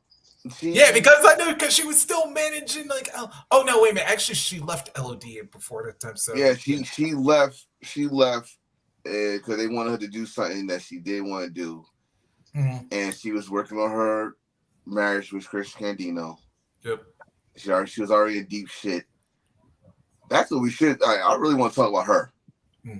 I really want to talk about. Well, I think Dark Side of the Ring is gonna do it for me. So yeah. Oh, shout out season 4. Season 4 coming. Yes. Believe me, we'll have that as an episode in due time. But there is one thing I do want to talk about, and ironically enough, since it's coming up tonight, rivalries. And I would tell you, as much as we talk about like a lot of rivalries that really shape wrestling, here's the one that put wrestling on the map. And of course, that one, Hulk Hogan, Roddy Piper, because remember, that basically was your WrestleMania. That was your WrestleMania rivalry. Are we or at least to start the boom. Yeah. Are we doing this? We doing this now? Yeah, because I think Hill, do we have anything? Did we have any other topics that we did have planned? But as we're supposed to talk about people who supposed to get over, but we can push that to the next episode. Yeah. We can push that one. Marco Stunt almost killed himself last year, but we could push that next week. Oh my god! Yeah, that little bastard. Oh yeah. But goddamn, little bastard! That man almost hung himself, but I don't know how. But anyway. I say we could go Piper Hogan there because you know what if we gonna go there, I will give Piper Hogan that because it helped start the boom to wrestling where it is today. Like it was we all know about the territory days and all that stuff, but when the war that sold the score on MTV of all places, it went to the level and what helped this out, and Hogan said to this day. Even when Piper's gone, he said this to this day. If Piper was willing to do business, they could have done this forever.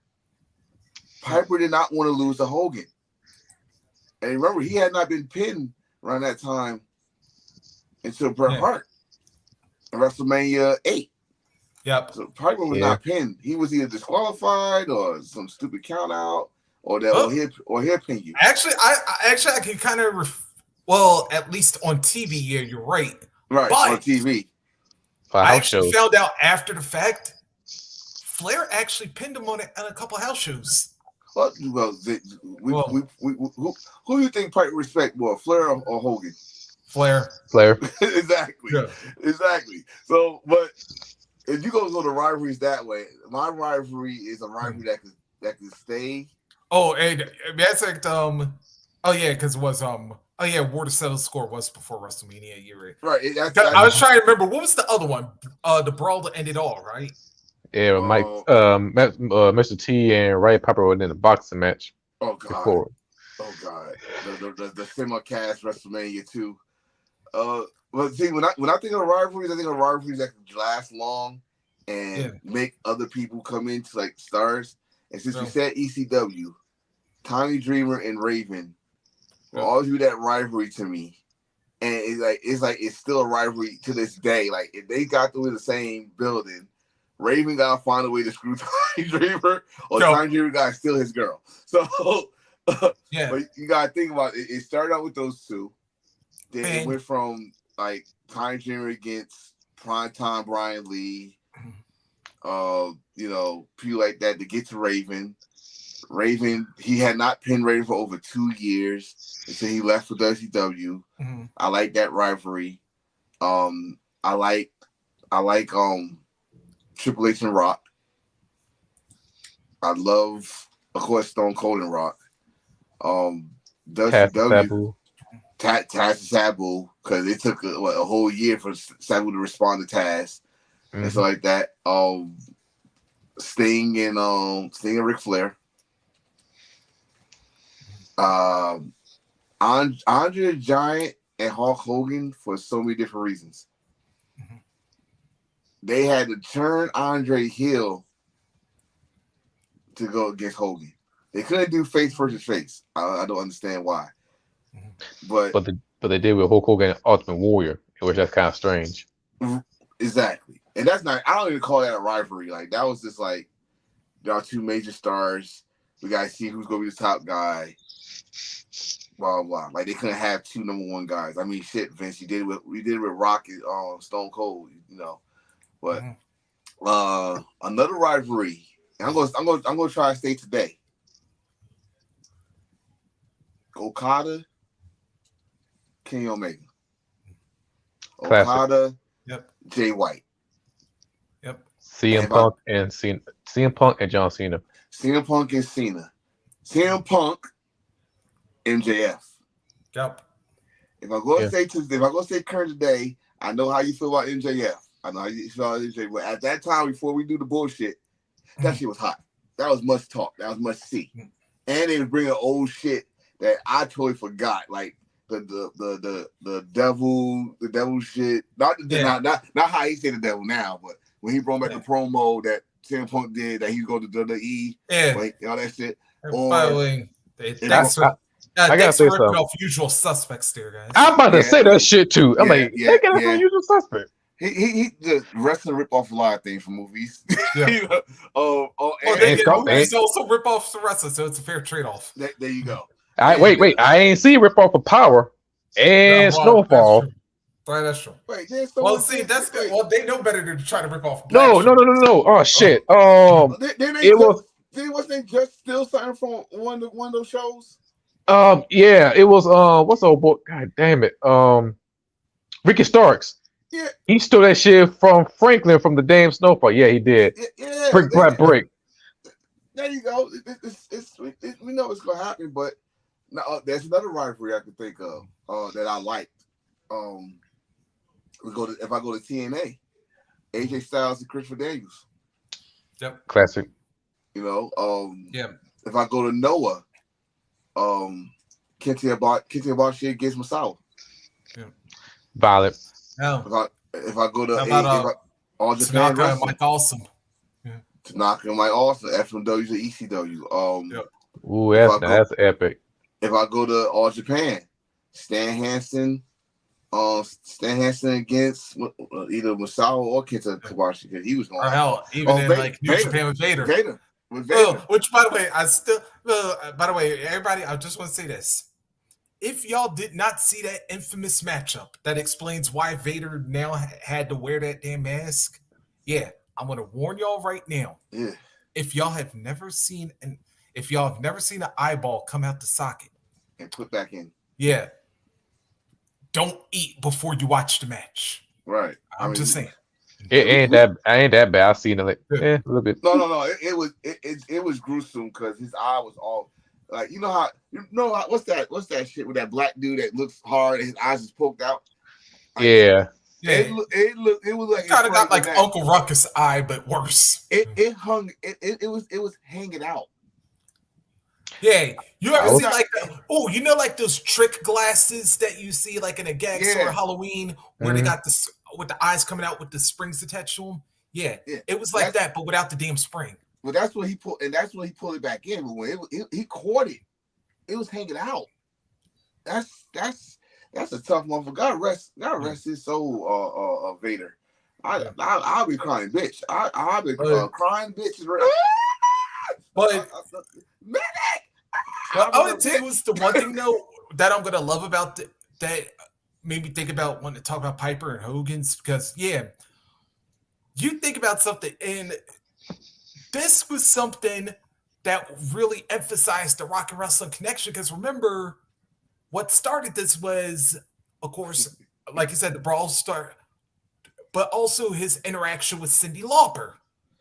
Yeah, he bust that damn gold record on technical vinyl. Like, oh man, Piper was a legit heel. Yep.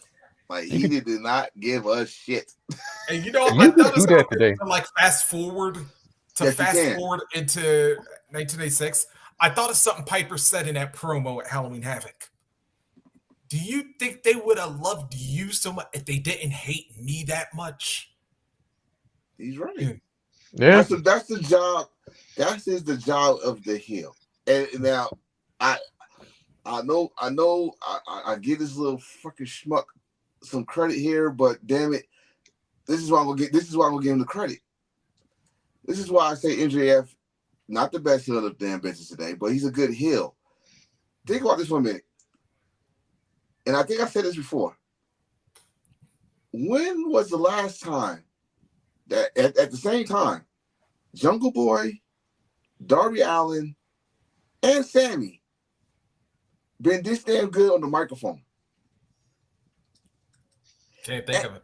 Anybody that MJF had since he got that belt, that title belt that we don't like that leather of, people been that mic game been going to a fucking even Bryan Danielson, who really don't need to have a mic game. What's going on? He talked about my man's fiance, Sting, who don't need mic game, but came and start throwing pom poms at him.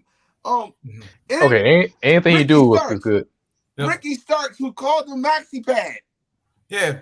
Which, by the way, I got a little beef with that one because I think Ricky was listening to me because I think I inadvertently called him that one time. But it's everybody. Your job as the heel is to make the person that you're going against, make the fans believe, and get to love this dude. That's what he did. That's what Piper did for years when he was a heel.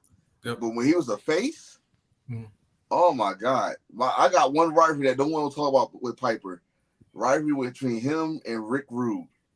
Oh yeah. Rude. Oh yeah. When I remember when he got the one girl up there that ain't want to take the Rude Awakening. Yeah. And then Piper was like, yeah, although I do gotta admit, like that chick, I was kind of a little suspect on that chick, but Piper was a fucking genius, man. And and I remember, the time when he came out on the Brother Love show, and he had Brother Love tied up, and he had him in a diaper. Piper did some cruel. Piper as a face, like he did some funny ass shit.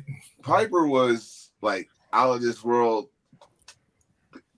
crazy at the time, anyway. But the shit is, I think Hill said the shit he used to do as a heel could work today.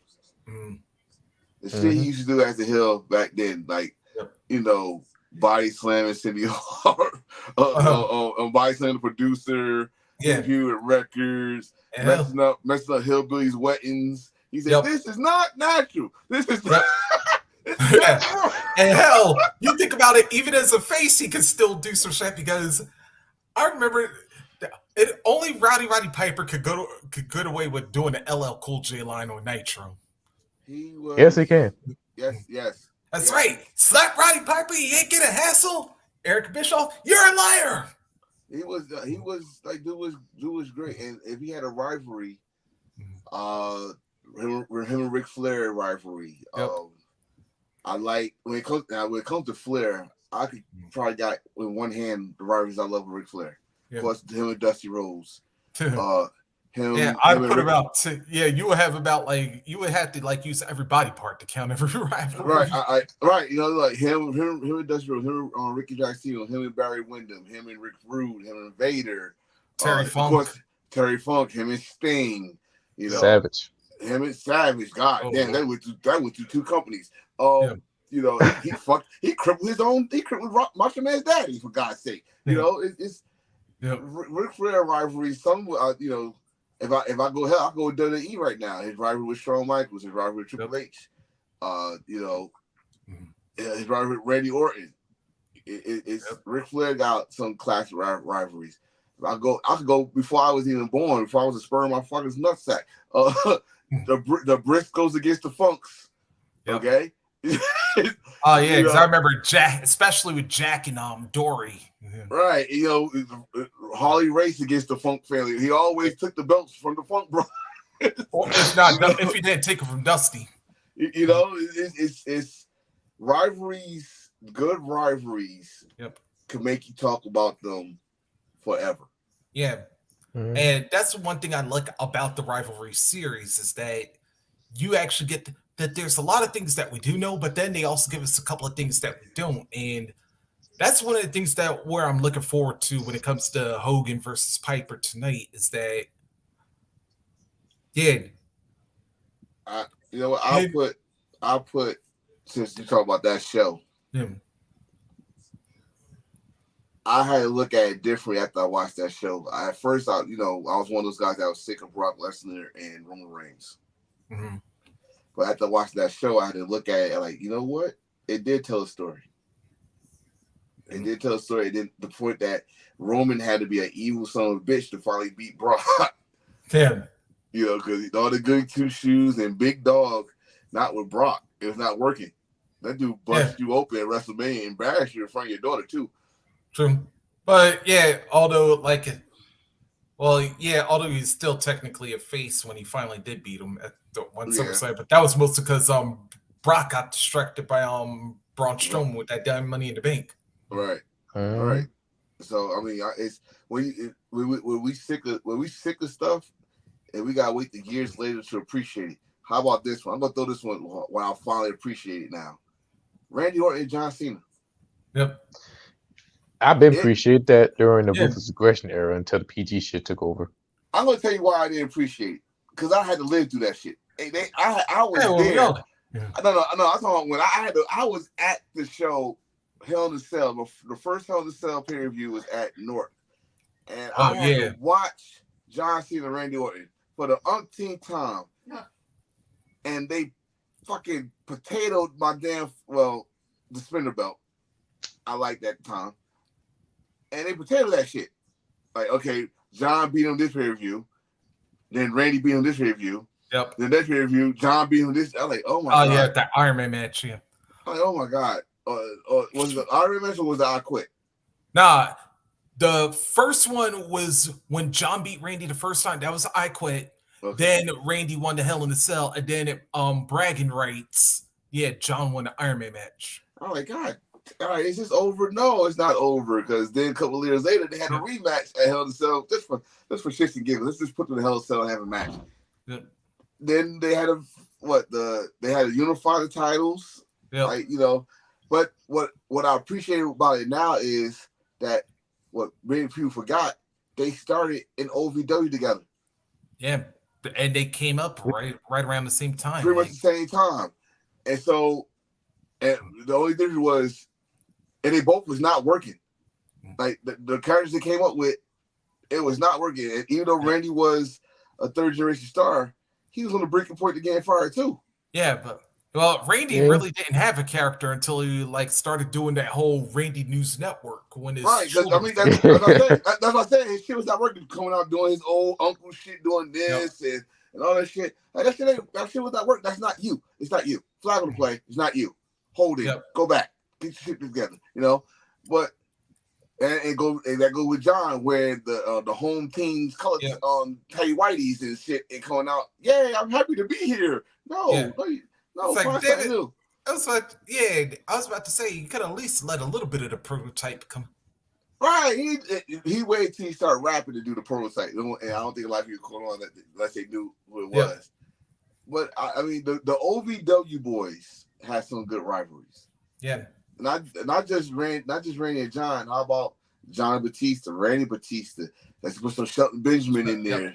You know, Shelton and Randy had a good rivalry. Shelton and Chris Jericho. Shelton, Chris Jericho. Oh, you know what? That should have been longer. I think for the IC title. Yeah, it went for what was it? Tribal Tuesday. Yeah, then the week after, and then they just let it go, and then they like brought it back like Right. Backlash. Because I remember he did the guitar. He said "Shelter's a bitch" Yep. thing. That was uncalled for, Chris. Uncalled for. Mm. To this day, it's still uncalled for. Yeah. Yeah, I mean the OVW guys. I mean they have some, and then like I said, the NXT. Let's go. Hey, NXT. Yep. Tommaso Ciampa and Johnny Gargano. And God damn it, if y'all bring him back, y'all do DIY. Y'all better not have them wrestle again. You promised us they're not gonna wrestle each other again. Damn it. Oh. So, but I like them tag up again though. But that was a rivalry. Adam Cole and Johnny. Yep. You know. Mm-hmm. Yeah, Aleister Black and Aleister Black and Johnny Gargano. Aleister Black. Velveteen Dream. Yeah. You know, I know we don't like to say his name these days, but sorry, Patrick. You know, I mean, you know, he put the NXT North American title on note, like him against Ricochet, him against Tommaso Ciampa, or not for the North American title, but he's up there. I think if that shit didn't happen with him, he was NXT champion. Yep. Yeah. I think if that shit didn't happen to him, he would have been the one that beat Cole. Right, he was gonna be the one to beat Cole. In that parking lot brawl match. Or even before that, but because I think they were just gonna have a straight match beforehand. But anyway, the pandemic. What's my name? Balor and Joe. That went to what?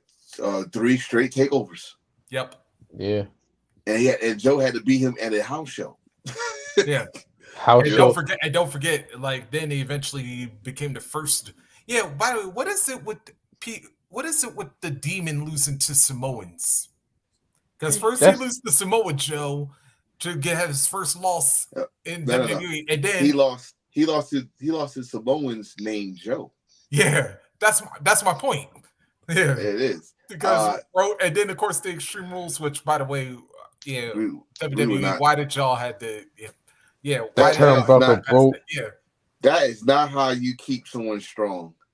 Yeah. Oh, it was a turnbuckle fault while Roman beat him. No, as John, you talk about divine intervention. As John would say, that was God. You know, I got it's so you know what? Oh, Neville and Bo Dallas. Sammy. Or Neville Bo Dallas. But Neville and Sammy, because they kept teasing that Neville was gonna turn heel. Yeah. And he didn't. I mean, that's NXT. That Yeah. I did some AEW here. I did. We did New Japan. We did All Japan. Do we really? Only rivalry that really put to me that like I'm gonna put Hill's DDT on here. Rivalry that put them on the map to me and still talks to this day is Kenny versus Kota Ibushi. Yeah, they was on the commercial for the anniversary show. That was huge. That was a rivalry competition turned to best friends, and that put DT on the map. Like, oh, these guys not just funny. They get down and dirty, and they got some athletic people over here and stuff like that. Ferrone versus the GM. Every time Ferrone and GM cross each other, GM gets scared of the Ferrone. I get scared. I get scared too if he zipped that damn zipper down. I'm gonna go this way. MLW. Hammerstone, Fatu. That shit got good. That was a few. Low key against Filthy. Team Filthy. Oh, Tom Lawler. That was a feud. Fatu versus Cougar. Kruger. That was a feud. Watch this. Dynasty against the Hart Foundation. Or hell, even the Von Erichs. That Yes. the reason why I put Dynasty because one, Max never lost that damn title, but he had to get stripped. I guess he was injured, and Teddy Hart had it. But Max knew he could not fuck with the Hart Foundation by himself. Smart move. Smart move. But they ain't do nothing. I think Dynasty became tag team champions. At one point, yes, until the And- Hart Dynasty took over because of tag team champion, which was the best Hart Dynasty. Yeah. Bar none that they actually took the Three Kings beat. Yeah. Yes. When it's the Three Kings, we were like, who the fuck got this? My wife said, that's the Hart Foundation. No, it's not. Hart Foundation will come on. Guitar rip. Who the fuck told him to take the Three Kings? And I was into it right there. I was into that shit right there. It's another rivalry. I'm thinking of. And let's go even tag just because Lucha Brothers. You know. I'll just say one more. I was gonna say Sammy against Swerve. Sammy Callahan against Swerve. True. That was crazy. Oh, you said tag teams? Yeah, because go Lucha Brothers, Young Bucks, Lucha's Santana Ortiz. Oh God, and Impact Tag Team titles. Good Lord. Yeah. Especially that Full Metal Mayhem. Shit. A&W Triple X. Oh yes. The moment of all times.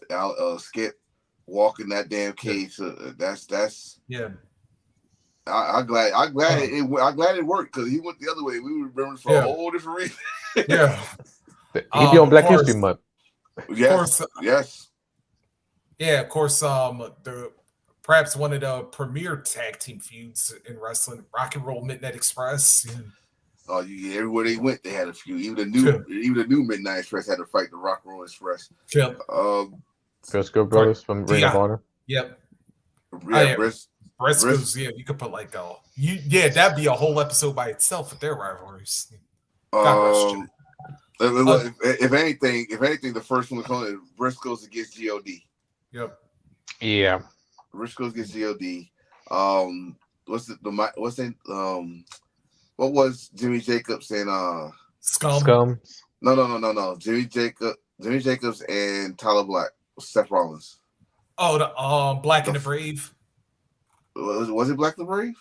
I think that's what they were called. Yeah. What was Tyler Black, Jimmy Jacobs? Age of Fallen? Age of Fallen. Yeah. Age of Fallen. Briscoes. The Kingdom. Yep. Against the Briscoes. Of course, FTR against the Briscoes because that's the last rivalry right there. Seeing the Second City Saints. Yep. CM Punk against Samoa Joe. Dawson Castle versus Silas Young. Yes. Oh God, yes. Didn't he feud with Punk and Cabana? Oh yeah, there's sexy stuff. Yes, yeah. If I go anything did else, they fight the SETs? Yes. The church against the Raven's Nest. Yep. Impact. Oh yes. Although this one was a little bit shorter than.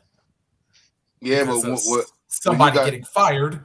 But when you got someone cutting your hair so hard that you bleeding from the top of your skull. Yeah. That's normal in the black barbershop. Yeah. How about you don't stand still, god damn it. Yeah. How about this one? I got one for you. Let me see if I can remember it. It's Impact. Dusty Rhodes, Vince Russo. With the Sports Entertainment Extreme. Yeah. Yes. I was thinking of something else. I was thinking of Ring of Honor.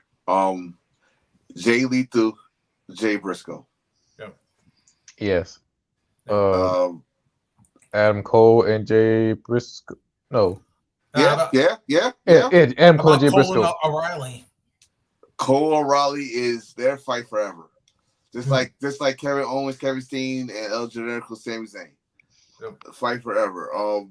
Nigel and Bryan Danielson. Oh yeah, especially when they fought for the pure title. Yeah. Exactly. Ooh. Kings of Wrestling versus self-proclaimed world's greatest tag team. Mhm.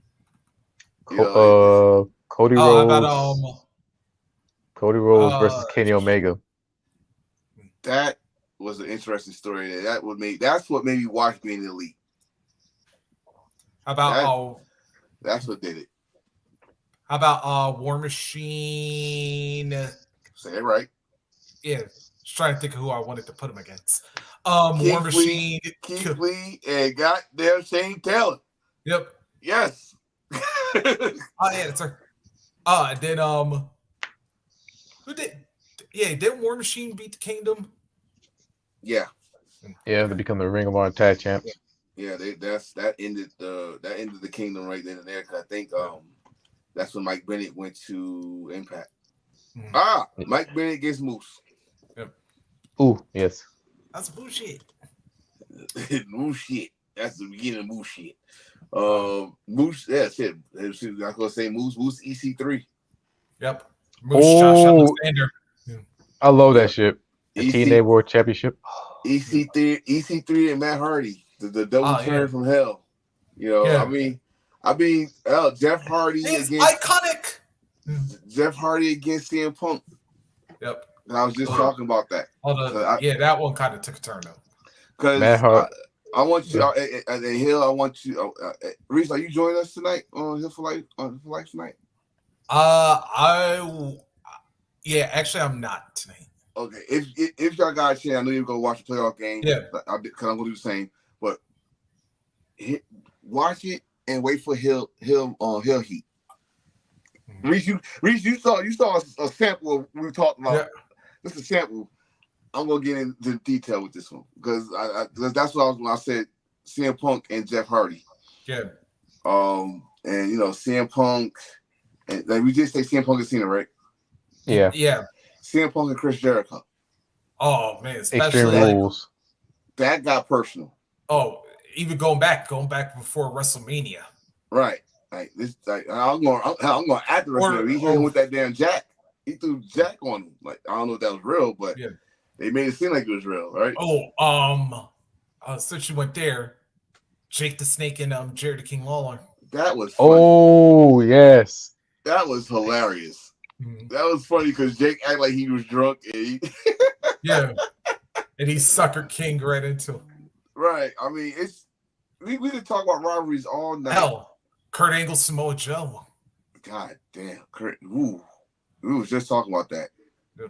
The reason why I would have been mad. That would have been see if you said that, and that would have been the reason why I would have been mad if Cody would have beat Roman. Mm-hmm.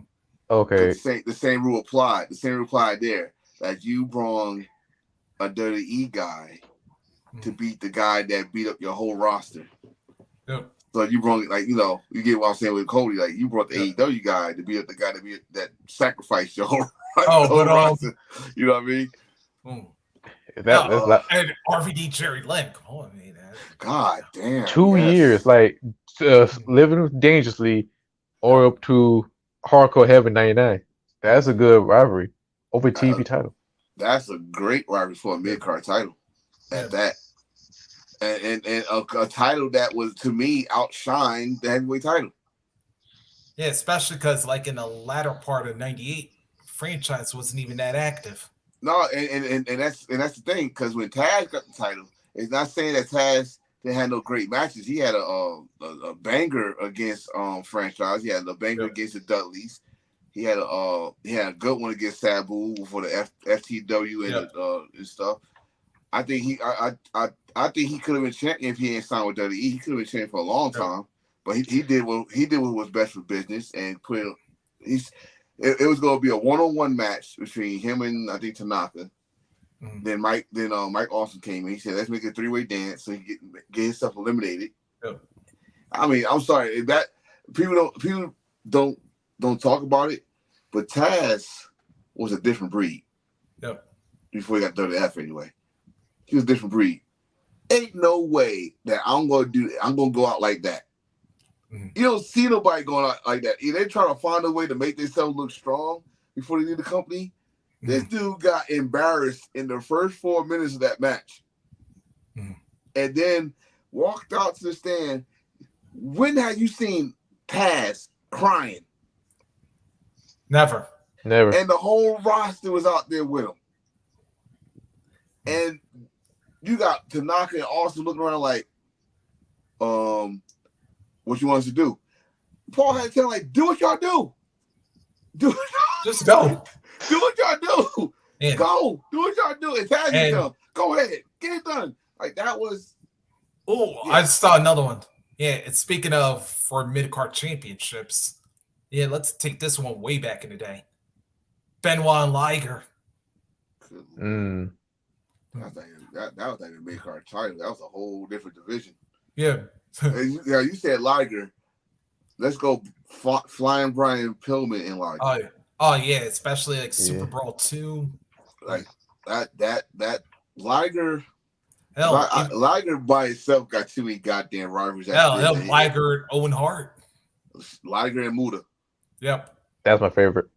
The Demon Liger came out. I like, whoa. Yeah. you get a woo, get a chill and shit. So, Liger got too many rivalries, bro. Yeah. I'm sorry, he got too many. Him and Tiger Mask right there. Yeah. That's it. Remember, even Liger Mysterio. Liger Ultimo Dragon. Mm-hmm. Liger in this Great Sasuke. Yep. Liger and Suzuki. That was his last rivalry. Liger went. Don't forget, Liger went to Noah. Yep. And became lightweight champion. Liger went to All Japan to go at the Tiger Mask. Yep. Liger was all over the place. Liger and Hirohase.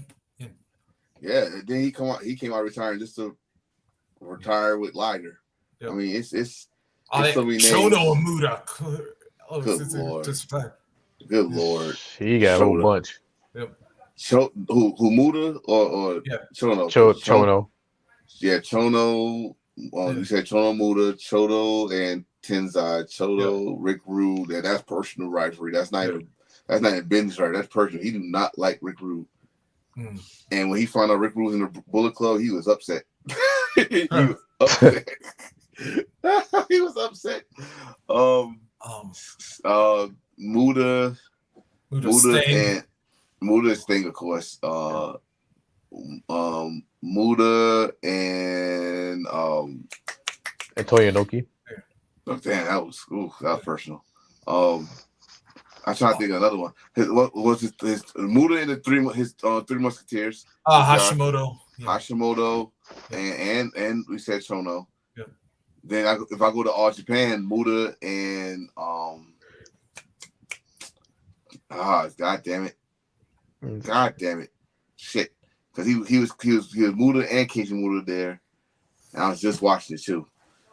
Suzuki, because Suzuki being for the Triple Crown. Yeah. I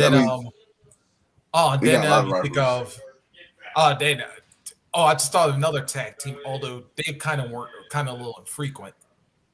Steiner Brothers versus Kitsuki Sasaki and Hase. Yeah. So Steiner Brothers and the Road Warriors. Yep. Steiner Brothers against Terry Gordy and Doc. Oh yeah, MVC. Yeah. Dr. Death. Yeah. Oh, Doc and Gordy against the Eliminators. Oh God. That was actually that match. You know why I want to say that was a rivalry. Yeah. That was just who is the truest baddest motherfuckers in the business. And Terry that was Terry Gordy's last hurrah. Yep. Of course, Dr. Death came and had to help his partner. Yeah. But that's what that was. That's what that was. Yeah. I do want to say Bam and Eliminators. Yeah. That was a good rivalry. I do want to say Bam Bam and Vader against the Steiner Brothers for the tag titles. Yeah, I think that was a tag Yeah, when league they're final. crushers. Yeah. Yeah. If we gonna stick to Steiner Brothers home heat. Yep. Steiner Brothers are outsiders because that became personal and it was a good storyline. Mhm. Hell, Steiner's and the Nasty Boys. Oh God. Steiner's against Sting and Lex Luger. Yep. And people don't think that's a Super rivalry. Brawl. People don't think that's a rivalry. It is a rivalry because they all worked out with each other. But when they was before the Steiners came to WF, they had to face Sting and Lex Luger for the tag team titles. Yep. Super Brawl. Right, and then they came back, and Lex Luger was a whole different man, and all this shit. Hell. Steiner's and Doom. Good Lord, Steiner's and Doom. Yeah. That's a tag don't get talked about too often. Ron Simmons and Bush Reed. Yep. Fellas, it is 8:22. Right. Yes, it is. That's our flyby episode. Supposed to be pre-recorded, but you know what I said? Fuck it, we love you guys. Yeah. Yes. even though we did not promote it, but we did a hell of a good job. But if you want to see it, check it out on YouTube. Hit the link. Subscribe, like, share, a whole 9 yards. Shebang, you know what to do with it. Next week, Lord, it's gonna be in a bad mood. Oh, they lost? Yeah, because I just saw the Heat won. Yeah. Shit. Miami won. I mean, oh shit. You just say huh? They had a road team, so 2-0 today. Yeah, like I said, no. besides, okay, I gotta say something. We went to the sports side. The reason why I want the Bucks to lose was because I want to see Lakers and the Heat for the rematch. Oh, shit. The Bubble Dome rematch. Yeah. Yeah, and I want to see Stephen A. Smith be happy. But in other words, anyway, if he happy or besides us being on aside from us talking about living dangerously, what else have we got coming up next week? Next week is a big 4-0. It's an XL. Damn. We talked about it last episode. It's going to be the unsanctioned episode. What that means is we could talk what the fuck we want to talk about. And also we talking about a little bit for Noah and Rebellion. I'm gonna watch that. Yeah, but we gotta talk about Noah. In fact, we gotta watch that. I'm about to watch that now. But by the way, give 2 late birthday shout outs. Happy birthday, Dustin. Happy birthday, Happy birthday, Dallas. Yes. Dolly, as Scott Hall used to call him, Dolly. Yep. Dolly. Happy birthday, Dolly. So yes, this is like next week will be a non-section. We're gonna talk about whatever we want to talk about. It'll be no one could cancel us. What we're gonna talk about. Except for those people in Japan, we're not gonna mention y'all next week. Yeah, it's unsanctioned. This we're gonna talk about everything. Yes. I'm not talking about. You know what group I'm not. Ain't you part of the group? Ain't you part of that group? We smart. They chop people up to eat them. I'm not that fucking. Wow, y'all just broke my No. thought. No. Listen here. We smart. All right. We did those that they've been around way before we was. Okay. they know the rules and what to do and all this. You talking about? I don't know. I'm gonna say it like this, but you talking about some hood niggas trying to do just to make a name. These ones was like they move in silence, and we don't know who's who. They could be here right now as we speak. We've been like cursing them out, and they're like, "You just don't know. I could kill you right now. You just don't know." I don't want to fuck with them. I want to be on their good side. I want them to make sure our food is all right and everything. We love you. But yes, I'm your boy Hill. I'm Rockin' Reese. The enforcer in the building. Yes. And we will see you guys on the 40th episode of Embrace the Thirst. Thank you for hanging with us. It's a long, great. Yes. It's been a great long journey. But till then, see you guys next time. Bye. Yes, sir. Goodbye. Good evening. Embrace the thirst. And feel it too. And that one too.